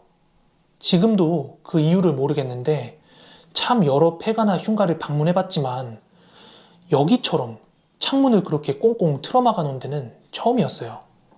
그렇게 4층을 한 바퀴 다 둘러보고 나서 중앙 계단으로 저희가 3층으로 내려가고 있었는데요. 그때 이 계단에서 한 남성분이랑 여성분을 마주하게 됐습니다. 저랑 친구는 전혀 예상하지 못한 상황에 너무 놀래가지고 짧게 막 비명을 질렀거든요. 근데 이 두 남녀는 굉장히 담담하게 구경 오셨나봐요. 이렇게 짧은 인사를 던지고는 4층으로 올라가시더라고요. 이런 흉가나 폐가 체험을 하다 보면 종종 사람을 마주하는 일이 생겨요. 그런데 귀신이고 뭐고를 떠나서 그렇게 사람끼리 마주칠 때 진짜 무섭거든요. 깜짝 놀래니까요. 그런데 그 사람들은 저희를 마주하고도 뭐 깜짝 놀래는 기색이 하나 없어가지고 와, 진짜 담력 대단하다 이렇게 감탄을 하고 있었어요. 아무래도 저희처럼 어리지 않았기 때문에 연륜이 있구나 이렇게 생각을 했어요. 그리고 나서 저희는 놀란 가슴을 좀 진정시키고 3층으로 마저 내려와서 3층도 한 바퀴 쭉 둘러봤어요. 그러던 중에 1층에서 올라오던 친구들 팀이랑 만나게 돼서 합류를 하게 됐고요. 저희들은 3, 4층은 별거 없다. 뭐 걔네들도 1, 2층은 별거 없다. 이렇게 돼서 전체적으로 다 둘러봤다고 판단하고 특별한 거 없네? 하고는 그 폐병원 건물 밖으로 빠져나왔습니다. 그리고 병원 철문 쪽으로 걸어가면서 1, 2층 팀 친구들한테 제가 물었어요. 야, 아까 커플 한 팀 올라오던데 못 봤냐? 담력 어마어마하더라. 뭔 소리야, 여기 우리밖에 없었어. 아니야, 아까 우리 둘이 같이 마주쳤어. 그치? 아까 우리 1, 2층 완전 구석구석 다 뒤지면서 왔는데? 그치? 이런 찝찝한 대화를 나누면서 차가 세워진 쪽으로 걸어오고 있었는데요. 저희는 마지막으로 그 병원을 나서기 전에 그 철문 앞에서 다 같이 담배를 한 대 피고 있었습니다. 그렇게 개운하지 못한 기분으로 담배를 한 대 태우고 있었는데요. 아까 들어갔던 그 컨테이너가 다시 한번 눈에 밟히는 거예요. 그래서 괜히 한번 그 컨테이너에 다시 한번 들어갔다가 진짜 깜짝 놀라 쓰러질 뻔했습니다. 저희가 병원 처음 들어갈 때 그 컨테이너에서 파일철을 하나 보고 그냥 책상에 널브러뜨려 놓고 나왔거든요. 그래서 다시 들어갔을 때도 자연스럽게 그 파일철로 눈이 갔는데요. 저희가 3층 중앙 계단에서 마주쳤던 두 남녀 사진이 그 파일철에 붙어 있는데요. 그 두 사람이 원장과 부원장 사진이더라고요. 저랑 같은 팀이었던 친구도 너무 놀라가지고 막 당황해 하는데 그 1, 2층 팀 애들이 저희가 장난치는 줄로 아는 거예요. 저희가 놀랄 수밖에 없었던 이유가 그 폐병원에 대한 소문 중 하나가 그 원장이랑 부원장이 사고로 사망을 했다고 들었거든요. 그렇게 저희가 벌벌 떨고 있으니까 다른 팀에 장난심한 친구 하나가 야, 그러면 이 번호로 전화 한번 해보자. 응? 그래서 누구 폰으로 할지 가위바위보를 했는데 제가 진 거예요. 저는 이 파일철에 적힌 원장이랑 부원장 번호로 전화를 했는데 다행히도 둘 다 없는 번호라고 뜨는 거예요. 지금 가신 전화는 없는 번호입니다. 다시 확인하신 후 걸어주시기 바랍니다. 그리고 나서 병원을 빠져나와 차에 탔는데요. 제 주머니에 있던 전화기가 막 진동이 울리는 거예요. 그런데 저장이 안 되어 있는 번호라 이 시간에 누구지? 하고 전화를 받았어요. 하지만 수화기 건너편에서는 아무 말도 없고 지지직거리는 소리만 막 나는 거예요. 그래서 전화를 끊었는데 끊고 나니까 뭔가 그 번호가 낯이 익은 번호 같아가지고 다시 핸드폰을 꺼내가지고 통화 목록을 확인을 했는데 앞불사. 아까 없는 번호라고 했던 그 원장 번호로 수신이 걸렸던 거예요. 그니까 그제서야 안 믿던 친구들까지 차 안에서 완전 다 기겁을 하게 되었습니다. 이후에도 몇 번이나 진동이 울렸는데 무서워서 안 받았거든요. 저는 그 찝찝한 기분을 지울 수가 없어서 그 다음 날이 되자마자 핸드폰도 바꾸고 폰 번호도 바꾸게 되었습니다. 다행히도 그 뒤로는 그 번호로 전화가 걸려오지 않더라고요. 벌써 10년 전 일입니다.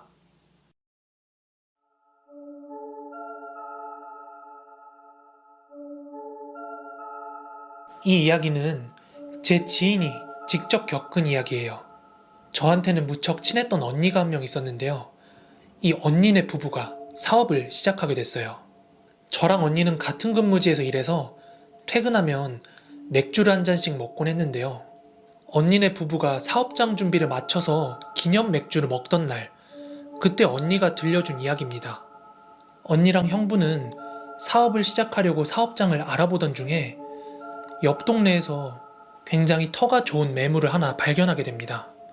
옆 동네라고 해봐야 15분밖에 걸리지 않는 거리였기 때문에 곧장 매물을 보러 갔고, 언니 말로는 언니가 원하는 사업장의 모습을 갖추고 있었다고 해요.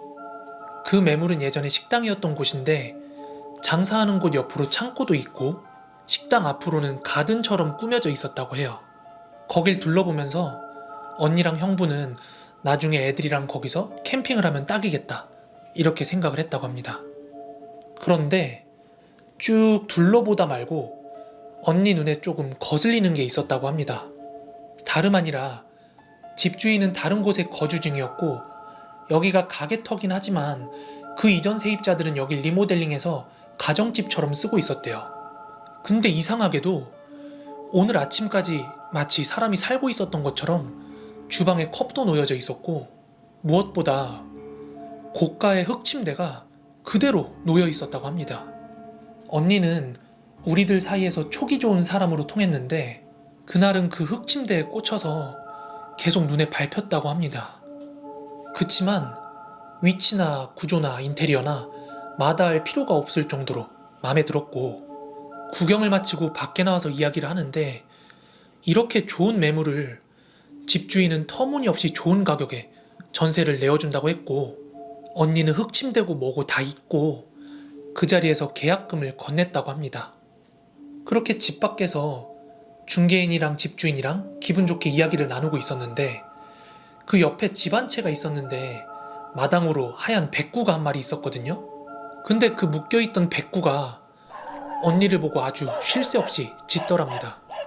그래서 언니가 자연스럽게 그 집 쪽을 바라봤는데 집주인이랑 중개업자가 옆집은 무당이 거주하고 있는데 이곳은 거주지고 손님 받는 곳은 아주 다른 지역에 있으니까 신경 쓰지 않아도 된다고 했답니다. 너무 컨디션이 좋은 사업장, 말도 안 되게 저렴한 임대료. 언니는 순조롭게 사업 준비가 되어가는 것 같아서 마음이 홀가분했다고 합니다. 그 꿈을 꾸기 전까지는 말이죠.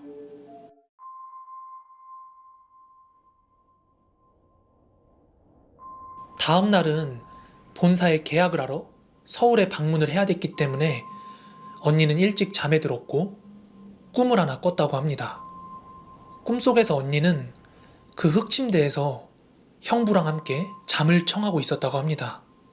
그런데 갑자기 천장에서 물벼락이 쏟아졌고 물이 첨벙거릴 정도로 차올라서 형부랑 함께 바가지로 물을 퍼내는 그런 꿈을 꿨다고 합니다. 그 꿈의 의미를 알 수가 없었던 언니는 내심 찝찝함이 남아있었고, 심지어 서울을 다녀오면서도 계속 가슴 한편에 찝찝함이 남아있으니까 언니는 운전을 하고 있는 형부한테 우리 거기 한 번만 들려보자고 형부한테 끈질기게 쫄라서 눈 내리는 겨울밤에 그 사업장을 다시 한번 찾게 됩니다. 당연히 거기에 도착했을 때는 불도 안 켜져 있었고 문도 잠겨 있으니까 창문 근처에서 막 이렇게 기웃기웃거리고 있었는데 누군가 "거기서 뭐 하세요?" 이 말소리를 듣고 소리가 나는 곳을 쳐다봤더니 백구가 너무 짖어서 그런지 옆집 무당분이 밖에 나오셨대요. 형부는 너무 놀라서 언니 뒤로 숨었고, 언니는 여기에 사업장 차리려고 하는데 꿈자리가 너무 뒤숭숭해서요. 이렇게 대답을 했다고 합니다. 근데 그렇게 끝날 줄 알았던 대화가 이상한 방향으로 흘러가기 시작했답니다. 무당분께서는 무슨 업종인지, 몇 시까지 일하는지 물어봤고, 언니는 어떠어떠한 사업이고 보통 회사만큼 근무를 한다, 이렇게 대답을 했습니다. 그런데 대답을 듣고는 무당분께서 경고를 하나 했다고 합니다. 물 쓰는 일은 괜찮은데 여기 해지면 절대 일하면 안 돼요. 그리고 구슬 한번 크게 해야 될 거예요. 이상한 마음에 왜 그런지 계속해서 물어봤지만 무당은 그 말을 끝으로 집으로 발길을 돌렸고, 언니랑 형부도 결국 발걸음을 돌릴 수밖에 없었다고 합니다. 그렇게 무거운 발걸음으로 동네를 벗어나고 있던 언니한테 묘책이 하나 생겼다고 합니다. 그건 바로 동네 어귀에 있는 슈퍼에 들어가서 물어보는 거였죠. 슈퍼에는 겨울이라 그런지 동네 어르신들이 다 모여서 술잔을 기울이고 있었고 화기애애한 분위기로 가득 차 있었습니다. 그래서 언니는 음료수 몇 병을 집어들고 계산을 하면서 저기 어르신, 저기 저 앞 저 집이요. 혹시 무슨 일 있었어요? 이렇게 물어보게 되었는데요. 일순간 가게 안은 숨소리 하나 들리지 않을 정도로 조용해졌고 화기애애했던 분위기는 난데없이 사라졌다고 해요. 곧장 날선 목소리로 변한 슈퍼 사장님께서는 왜 묻냐고 따지듯이 물었고, 언니는 다름 아니라 제가 사업을 하려고 저 집을 계약했는데 옆집 분께서 너무 안 좋은 얘기를 하셔가지고요. 이렇게 말했더니 사장님께서 그냥 계약금 돌려받고 다른 데로 가세요. 이렇게 답변을 하시더래요. 언니는 괜찮으시다면 무슨 일이 있었는지 좀 알려달라고 그렇게 부탁을 했고, 사장님이 하신 말씀은 한 부부가 저기서 장사를 하다가 다툼이 일어났는데 남편이 아내를 살해했고, 그 다음에 들어와 살던 부부는 어느 날 갑자기 멀쩡하던 아내가 밤에 자다가 그대로 숨을 거뒀대요. 다만 그 집에서 어떤 일이 있었는지 남편이란 사람은 짐도 하나도 챙기지 않고 그대로 떠났다고 합니다. 네, 그 집은 해가 지면 사람이 죽는 집이었습니다. 그 사실을 아셨던 무당분께서는 해가 지면 일을 하지 말라고 그렇게 말씀하셨던 거고, 둘 중 누굴 위한 건지 모르겠지만 굿을 권하셨던 거죠. 언니는 다음 날이 되자마자 당장 부동산에 찾아가서 도대체 이런 사실을 왜 나한테 알려주지 않았냐 이렇게 항의를 했고, 중개업자도 몰랐던 사실이라면서 집주인한테 연락을 드렸더니 집주인분께서는 사업하시는 분이라 일부러 찾아온 줄 알았다, 몰랐다면 미안하다 이렇게 얘기를 하시면서 계약금 전액을 돌려주었다고 합니다. 여담이지만 집주인분께서도 그런 사건이 있었다는 걸 알지 못한 채 집을 구매를 하셨고 본인이 직접 살지도 못하고 굉장히 골칫거리라고 이야기를 했다고 해요. 다행히 언니는 다른 좋은 사업장을 찾아서 현재 순조롭게 번창하고 있습니다. 그리고 나중에 언니가 덧붙인 말은 그런데 말이지, 나중에 그 꿈 해몽을 해보니까 글쎄 그 꿈이 사업 대박나는 꿈이라더라. 지금도 가게에서 아내분을 살해했던 그 남편은 복역 중이라고 합니다. 저 먼 발치였지만 제가 거기 한번 다녀온 적이 있었는데 진심 분위기 대박입니다. 차마 무서워서 차에서 내리지도 못했네요. 그 사건은 실제 사건이고 너무나도 잔혹한 사건이라 제가 어떻게 설명을 드리기가 애매하네요.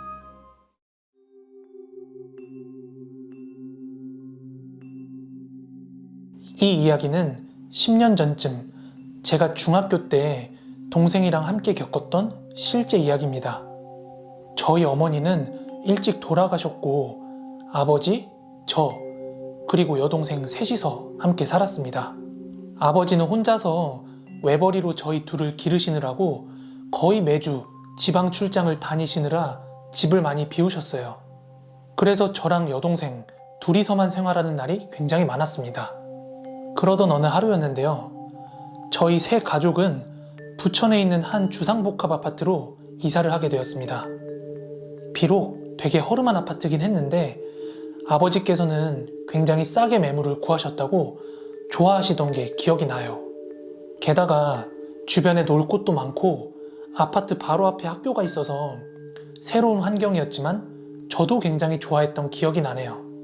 그렇게 바리바리 이삿짐을 싸서 이사를 한 당일 같은 아파트에 사시는 분인지 한 아주머니께서 저희 아버지한테 오시더니 혹시 이 집에 대한 이야기 못 들었어요? 이렇게 운을 떼시더니 글쎄 여기 이 집 무당 살던 집인데 대문 앞에 부적도 큰 거 붙여놓고 집안에 큰 신당도 모시던 그런 집이에요. 아니 나는 혹시 몰라서 조심하라고 귀신 있을지도 모르니까 이렇게 말씀하셨는데요. 저희 아버지께서는 요즘 세상에 귀신이 어디 있습니까?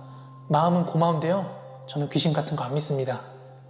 이렇게 말씀하시곤 대수롭지 않게 넘겼습니다. 아무튼 저희는 그렇게 부랴부랴 이사를 마쳤고요.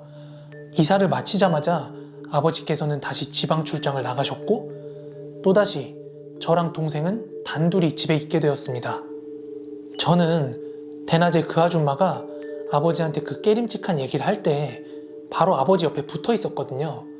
그래서 무슨 얘기를 하는지 다 들었었는데 그렇기 때문에 집에서 동생이랑 단둘이 남아있을 때 좀 무섭긴 했어요.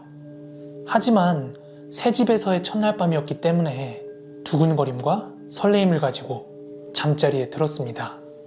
그리고 바로 그날 밤부터였습니다.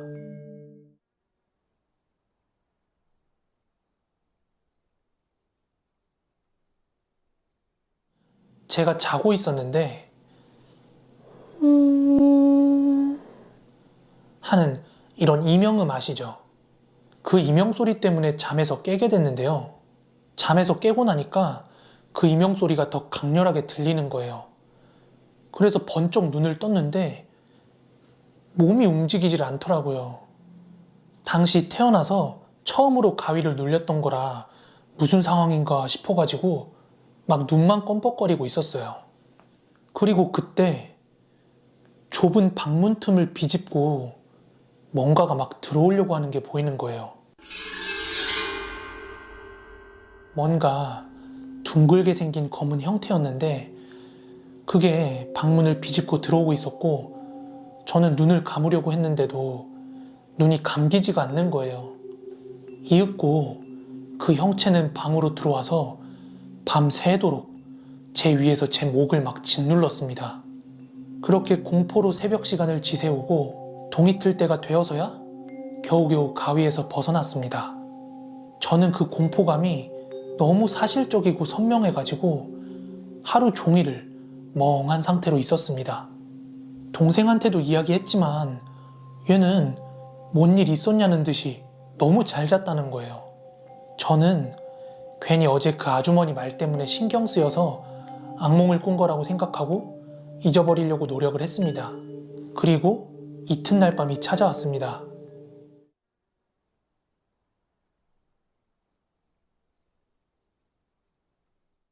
저는 어제보다 더 강렬한 이명을 느끼면서 잠에서 깼는데요.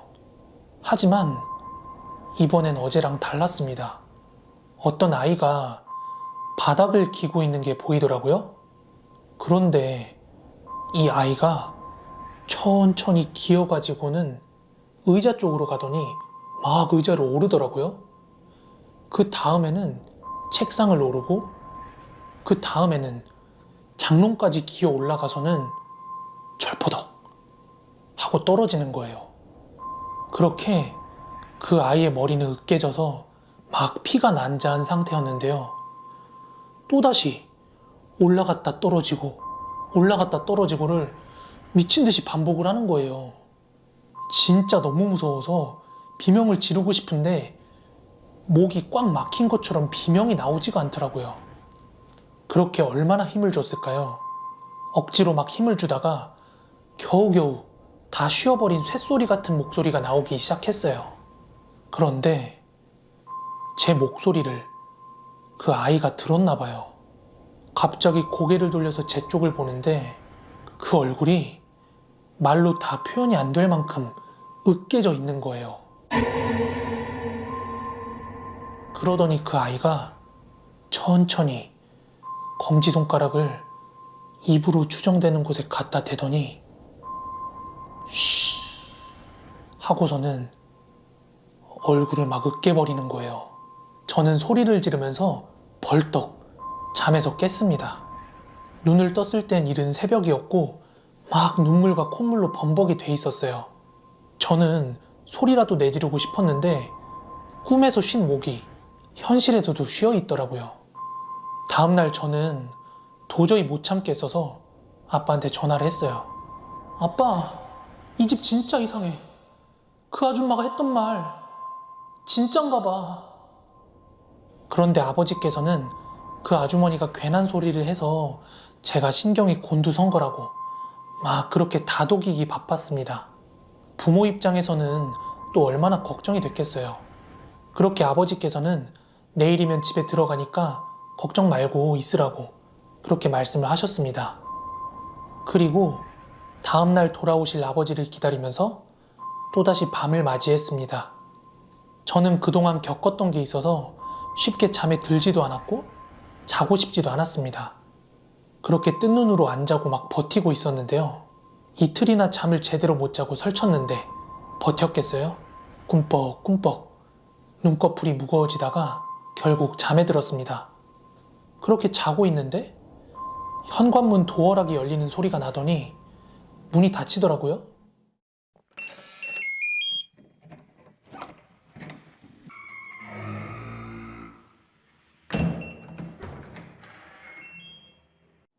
잠결에 들은 소리인데 굉장히 선명했고 저는 당연히 아버지가 돌아오신 거라고 생각을 했어요. 하지만 금세 이상함을 느꼈습니다. 문이 닫힌 뒤에 발자국 소리가 문 밖에서 나고 있었기 때문이에요.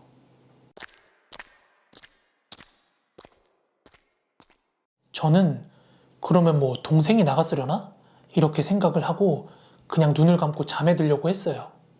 그런데 그때 문득 이 꼭두새벽에 동생이 집을 나간다고? 심장이 요동치는 걸 느꼈습니다. 눈을 번쩍 뜬 저는 동생의 방으로 달려갔지만 이미 동생은 없었습니다. 동생이 나간 게 벌써 3분도 넘은 것 같은데 무섭고 걱정이 되기 시작하더라고요.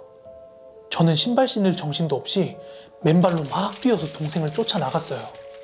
계단을 막 뛰어내려가서 건물 밖으로 나가니까 저쪽 편에 동생이 보이는 거예요.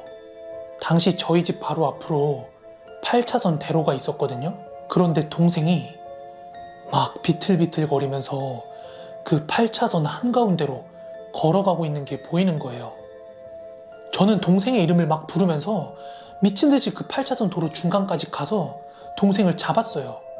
근데 제가 붙잡자마자 동생이 막 주저앉더니 펑펑 우는 거예요.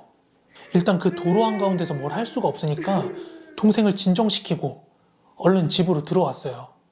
그리고 나서 동생으로부터 자초지종을 들을 수 있었어요. 당시 동생은 자기 방에서 혼자 자고 있었는데 어떤 검은 눈동자만 보이는 형체가 동생한테 스르르 다가오더니 야, 나 따라와. 안 따라오면 너희 오빠 죽여버릴 거야. 그렇게 겁에 질린 동생은 그 형체를 따라갔다고 합니다.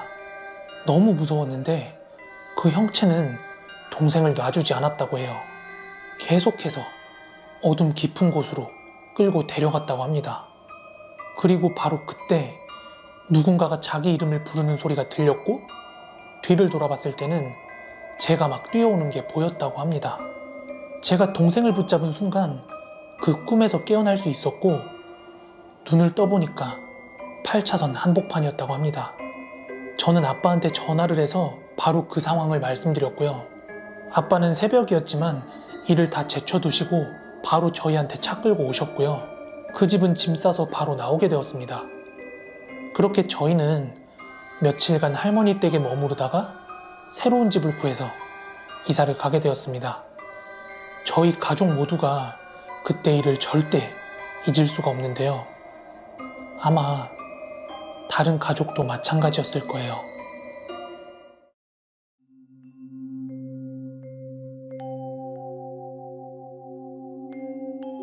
폐정신병원을 다녀오고 2년 뒤의 이야기니까 지금으로부터 무려 8년 전 이야기입니다. 저와 친구들은 2년 전 그 폐정신병원에서 정말 끔찍한 경험을 했지만 시간이란 게 뭔지 그 공포도 서서히 잊혀져만 갔습니다. 그래서 저랑 친구들은 다시 한번 인터넷을 통해서 흉가에 대한 정보를 막 이리저리 뒤지다가 결국에는 그해 여름에 다시 한번 흉가 체험을 하게 됩니다. 저를 포함한 5명의 친구가 흉가 체험을 함께 떠났는데요. 당시 친구의 주도하에 갔기 때문에 정확하게 장소는 기억이 안 나는데 한 시골 마을에 버려진 폐의 흉가였습니다. 저희는 꽤 오랫동안 운전을 해서 그 흉가가 있다는 지역에 도착을 했어요. 그 흉가는 한 시골 마을에서 약 1km 정도 떨어진 곳에 논밭 한가운데 위치하고 있었어요.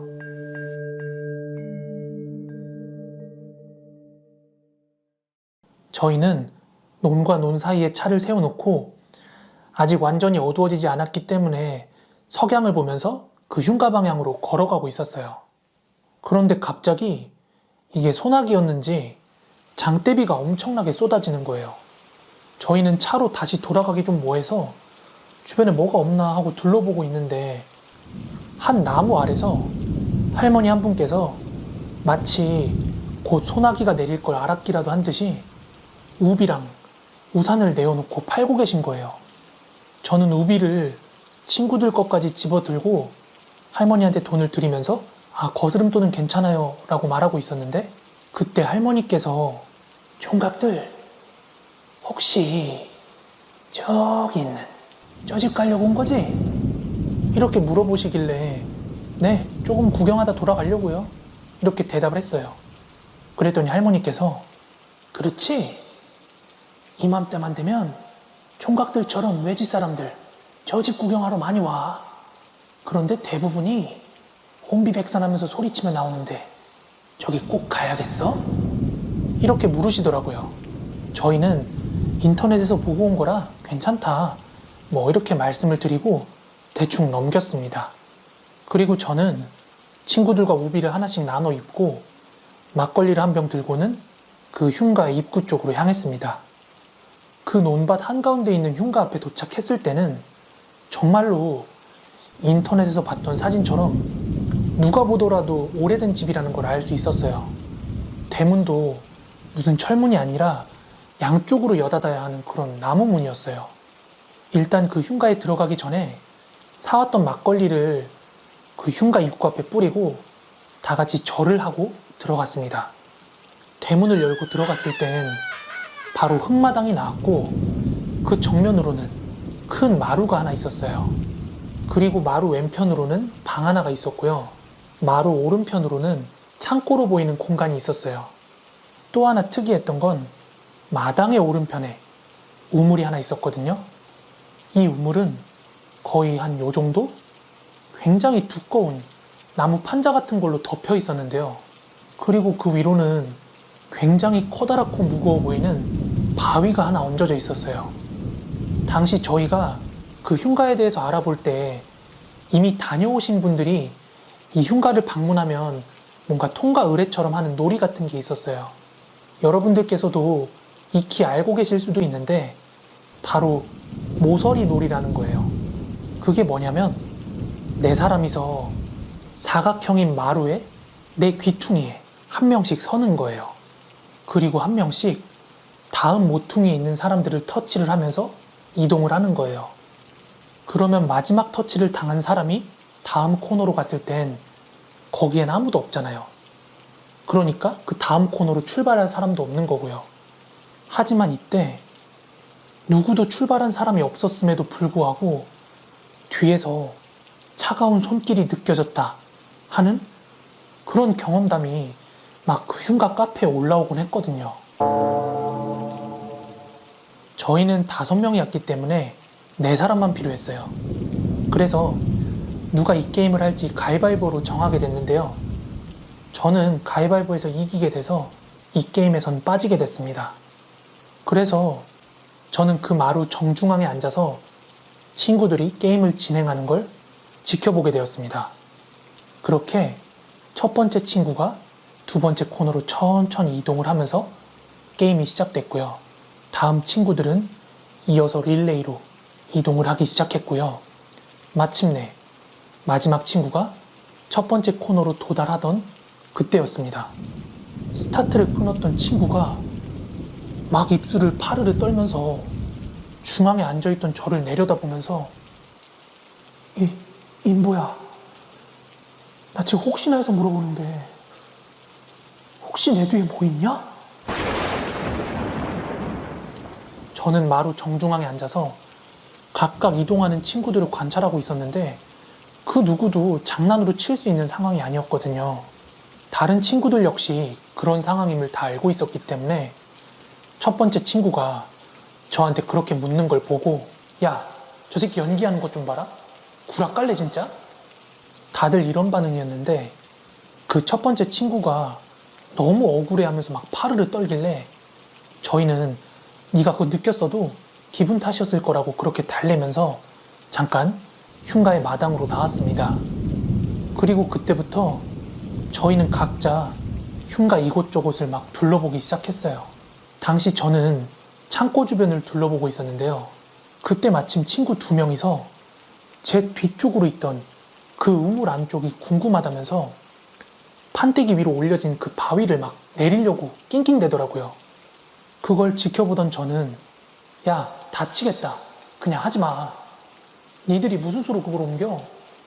도대체 어떻게 올렸는지 상상이 안 될 정도로 커다랗고 무거워 보이니까 제가 그런 얘기를 한 건데 얘네들이 오기가 발동했는지 갑자기 어디서 굵은 짝대기 같은 걸 구해와가지고는 다 같이 힘으로 그 돌을 치워버리더라고요. 그 돌이 떨어질 때 땅이 엄청 크게 울렸어요. 그리고 나서 친구들은 나무 판자를 치우고 랜턴으로 우물 안을 막 들여다봤는데 아무것도 없더라고요. 그리고 나서 그 흉가를 대충 둘러볼 만큼 다 둘러본 것 같아서 이제 그만 나가자고 그렇게 얘기를 하고 있는데 아까 겁먹어 있던 친구 있죠? 얘가 창고 문 앞에서 막 궁시렁궁시렁 대는 거예요. 왜 그러냐고 물어봤는데 창고 문이 안 열린대요. 근데 아까 말씀드린 대로 제가 제일 처음 둘러본 게 창고였고 그때도 문이 아주 잘 열렸어요. 그리고 안에도 특별한 게 없었고요. 뭔 소리야? 아까 잘만 열리던데. 비켜봐.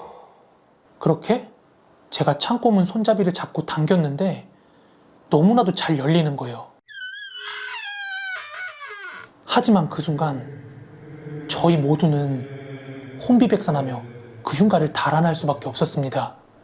창고 안에는 도대체 몇 마리인지 헤아릴 수 없을 정도의 고양이 사체가 막 널브러져 있었습니다.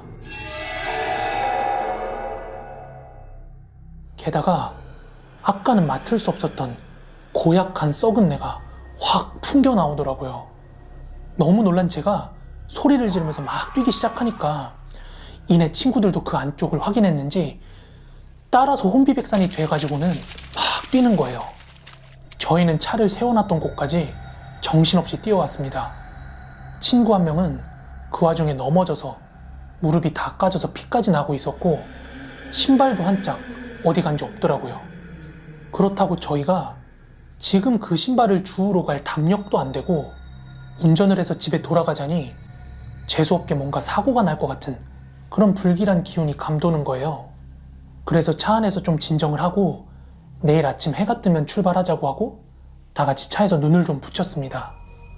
그렇게 다음 날이 돼서 해가 떴고 아침 8시경에 제가 가장 먼저 일어나서 친구들을 다 깨웠습니다.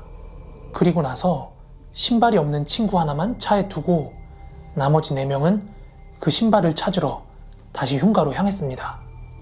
저희는 흉가 입구 바로 앞에서 친구의 신발을 발견하고 챙겼어요. 그런데 그때 친구 한 놈이 해가 떴다고 좀 용기가 생겼는지 여기까지 온 김에 살짝 문만 열어보고 갈까? 이렇게 제안을 하는 거예요. 그래서 잠깐이니까 수락을 하고 다 같이 그 흉가의 마당으로 들어섰던 그때 저희는 눈앞에 펼쳐진 광경에 정말 놀랄 수밖에 없었어요. 왜냐고요?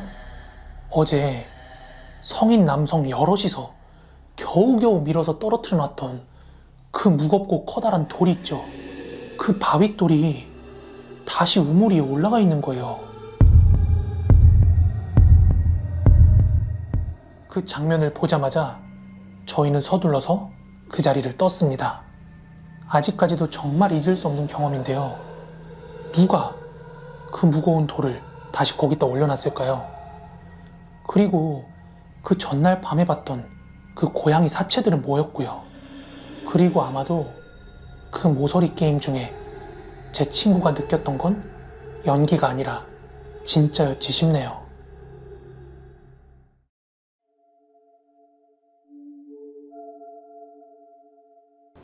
여러분, 이거 지금 방금 전에 제가 겪어온 얘기 바로 해드릴게요. 아니, 최근에 제가 인터넷 커뮤니티 같은 거 자꾸 돌아다니다 보니까 사람들이 흉가 다녀와서 인증샷 같은 거 업로드 계속 하더라고요.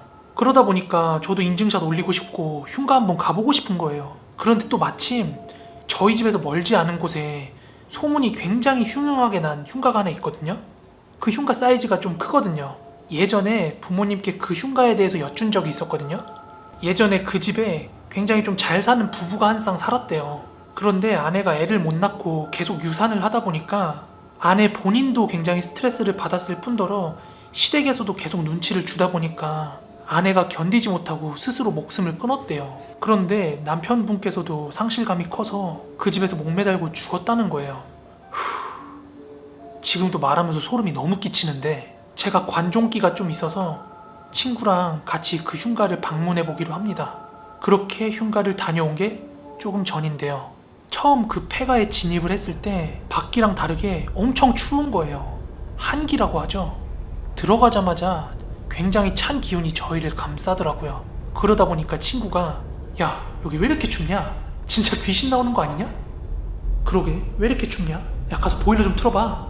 이렇게 앞으로 벌어질 일을 모른 채 막 농담 따먹기를 하고 있었어요. 그렇게 그 흉가 1층을 둘러보는데 뭐 특별한 게 없더라고요. 그렇게 친구랑 실내 계단을 이용해서 2층으로 올라갔거든요. 그렇게 2층에 올라갔는데 2층 거실 딱 한가운데 중앙에 구두가 한 켤레 놓여 있는 거예요. 보통 그런데 오래 방치된 구두라고 하면 먼지가 굉장히 많이 쌓여 있어야 되잖아요. 아니면 뭐 때가 타 있다든지. 그런데 후레쉬를 비치고 가까이 가봤는데 먼지도 하나도 안 쌓여 있고 굉장히 구두가 깨끗한 거예요. 그래서 저랑 친구는 여기 혹시 노숙자가 있나? 이렇게 생각을 했어요. 그때부터였습니다. 저희한테 이상한 일이 생긴 게요. 저랑 그 친구는 이 구두 분명히 노숙자 거다, 이렇게 합리화를 하면서 2층 이곳저곳을 둘러보고 있었어요. 그런데 다른 방문들은 다 열려 있는데 안방으로 보이는 곳 문 하나만 닫혀 있는 거예요. 그렇게 저는 그 침실로 보이는 곳 문을 열려고 문고리를 잡고 돌렸는데 문고리가 녹이 슬어서 그런 건지 뭔지 잘 안 열리는 거예요, 문이. 그래서 그 문을 힘차게 발로 한번 찼어요. 와, 그런데 진짜 너무 섬뜩하게도 그 방 안 천장에 올가미가 하나 걸려 있는 거예요. 거기서 엄마가 말해준 그 흉가의 사연이 떠오르는 거예요. 그런데 더 웃긴 건 보통 그런 사건 사고가 일어나고 나면 그런 거 다 수거해 가잖아요. 그런데 사람이 목맨 그 올가미가 그 자리에 그대로 있는 거예요. 그렇게 친구랑 방으로 슬쩍 들어가서 천장을 보고 관찰을 했는데 분명히 사람이 목맨 그런 올가미가 맞아요. 와, 너무 소름 끼쳐가지고 친구랑 빨리 나가자고 하면서 그 방을 나왔거든요. 그런데 더 어이없게도 조금 전에 거실 중앙에 있던 그 구두가 사라진 거예요. 친구랑 저랑 완전히 패닉에 빠져가지고 그 순간 막 있는 욕 없는 욕이 다 나오는 거예요, 입에서. 지금 털 바짝 선 거 보이세요? 닭살? 와, 그렇게 친구랑 불이 나게 도망치듯이 2층에서 1층으로 내려왔는데요. 저희가 1층에 도착한 순간 쾅 하면서 문 닫히는 소리가 2층에서 나는 거예요. 거기서 한 번 더 미친 듯이 놀라가지고 집 밖으로 그냥 막 무작정 뛰었어요. 그렇게 그 흉가 집 마당에 나와가지고 숨을 헐떡거리고 있었거든요. 마음을 진정시키고 있었어요. 그렇게 마당에 나온 저희는 이거 진짜 귀신이야 아니면 노숙자야 뭐 이렇게 생각을 하다가 그렇게 무심결에 후레쉬로 저희가 아까 올가미를 봤던 방 창문을 비췄거든요. 그런데 거기에 목매단 남자의 실루엣이 보이는 거예요. 정말로 객기 부린다고 거기 더 있다가는 둘 다 정신병 걸릴 것 같아서 같이 허겁지겁 뛰어가지고 동네로 왔어요. 그렇게 조금 전에 친구는 집으로 돌아가고 저도 집으로 돌아온 거거든요. 아, 진짜 태어나서 그렇게 쫄아본 거 처음이었어요. 진짜 개무서웠는데 정말 오늘부로 다시는 거기 근처도 안 갈 거예요. 아, 진짜 그 구두랑 목매단 남자 실루엣? 진짜 제가 뭘 보고 온 거죠?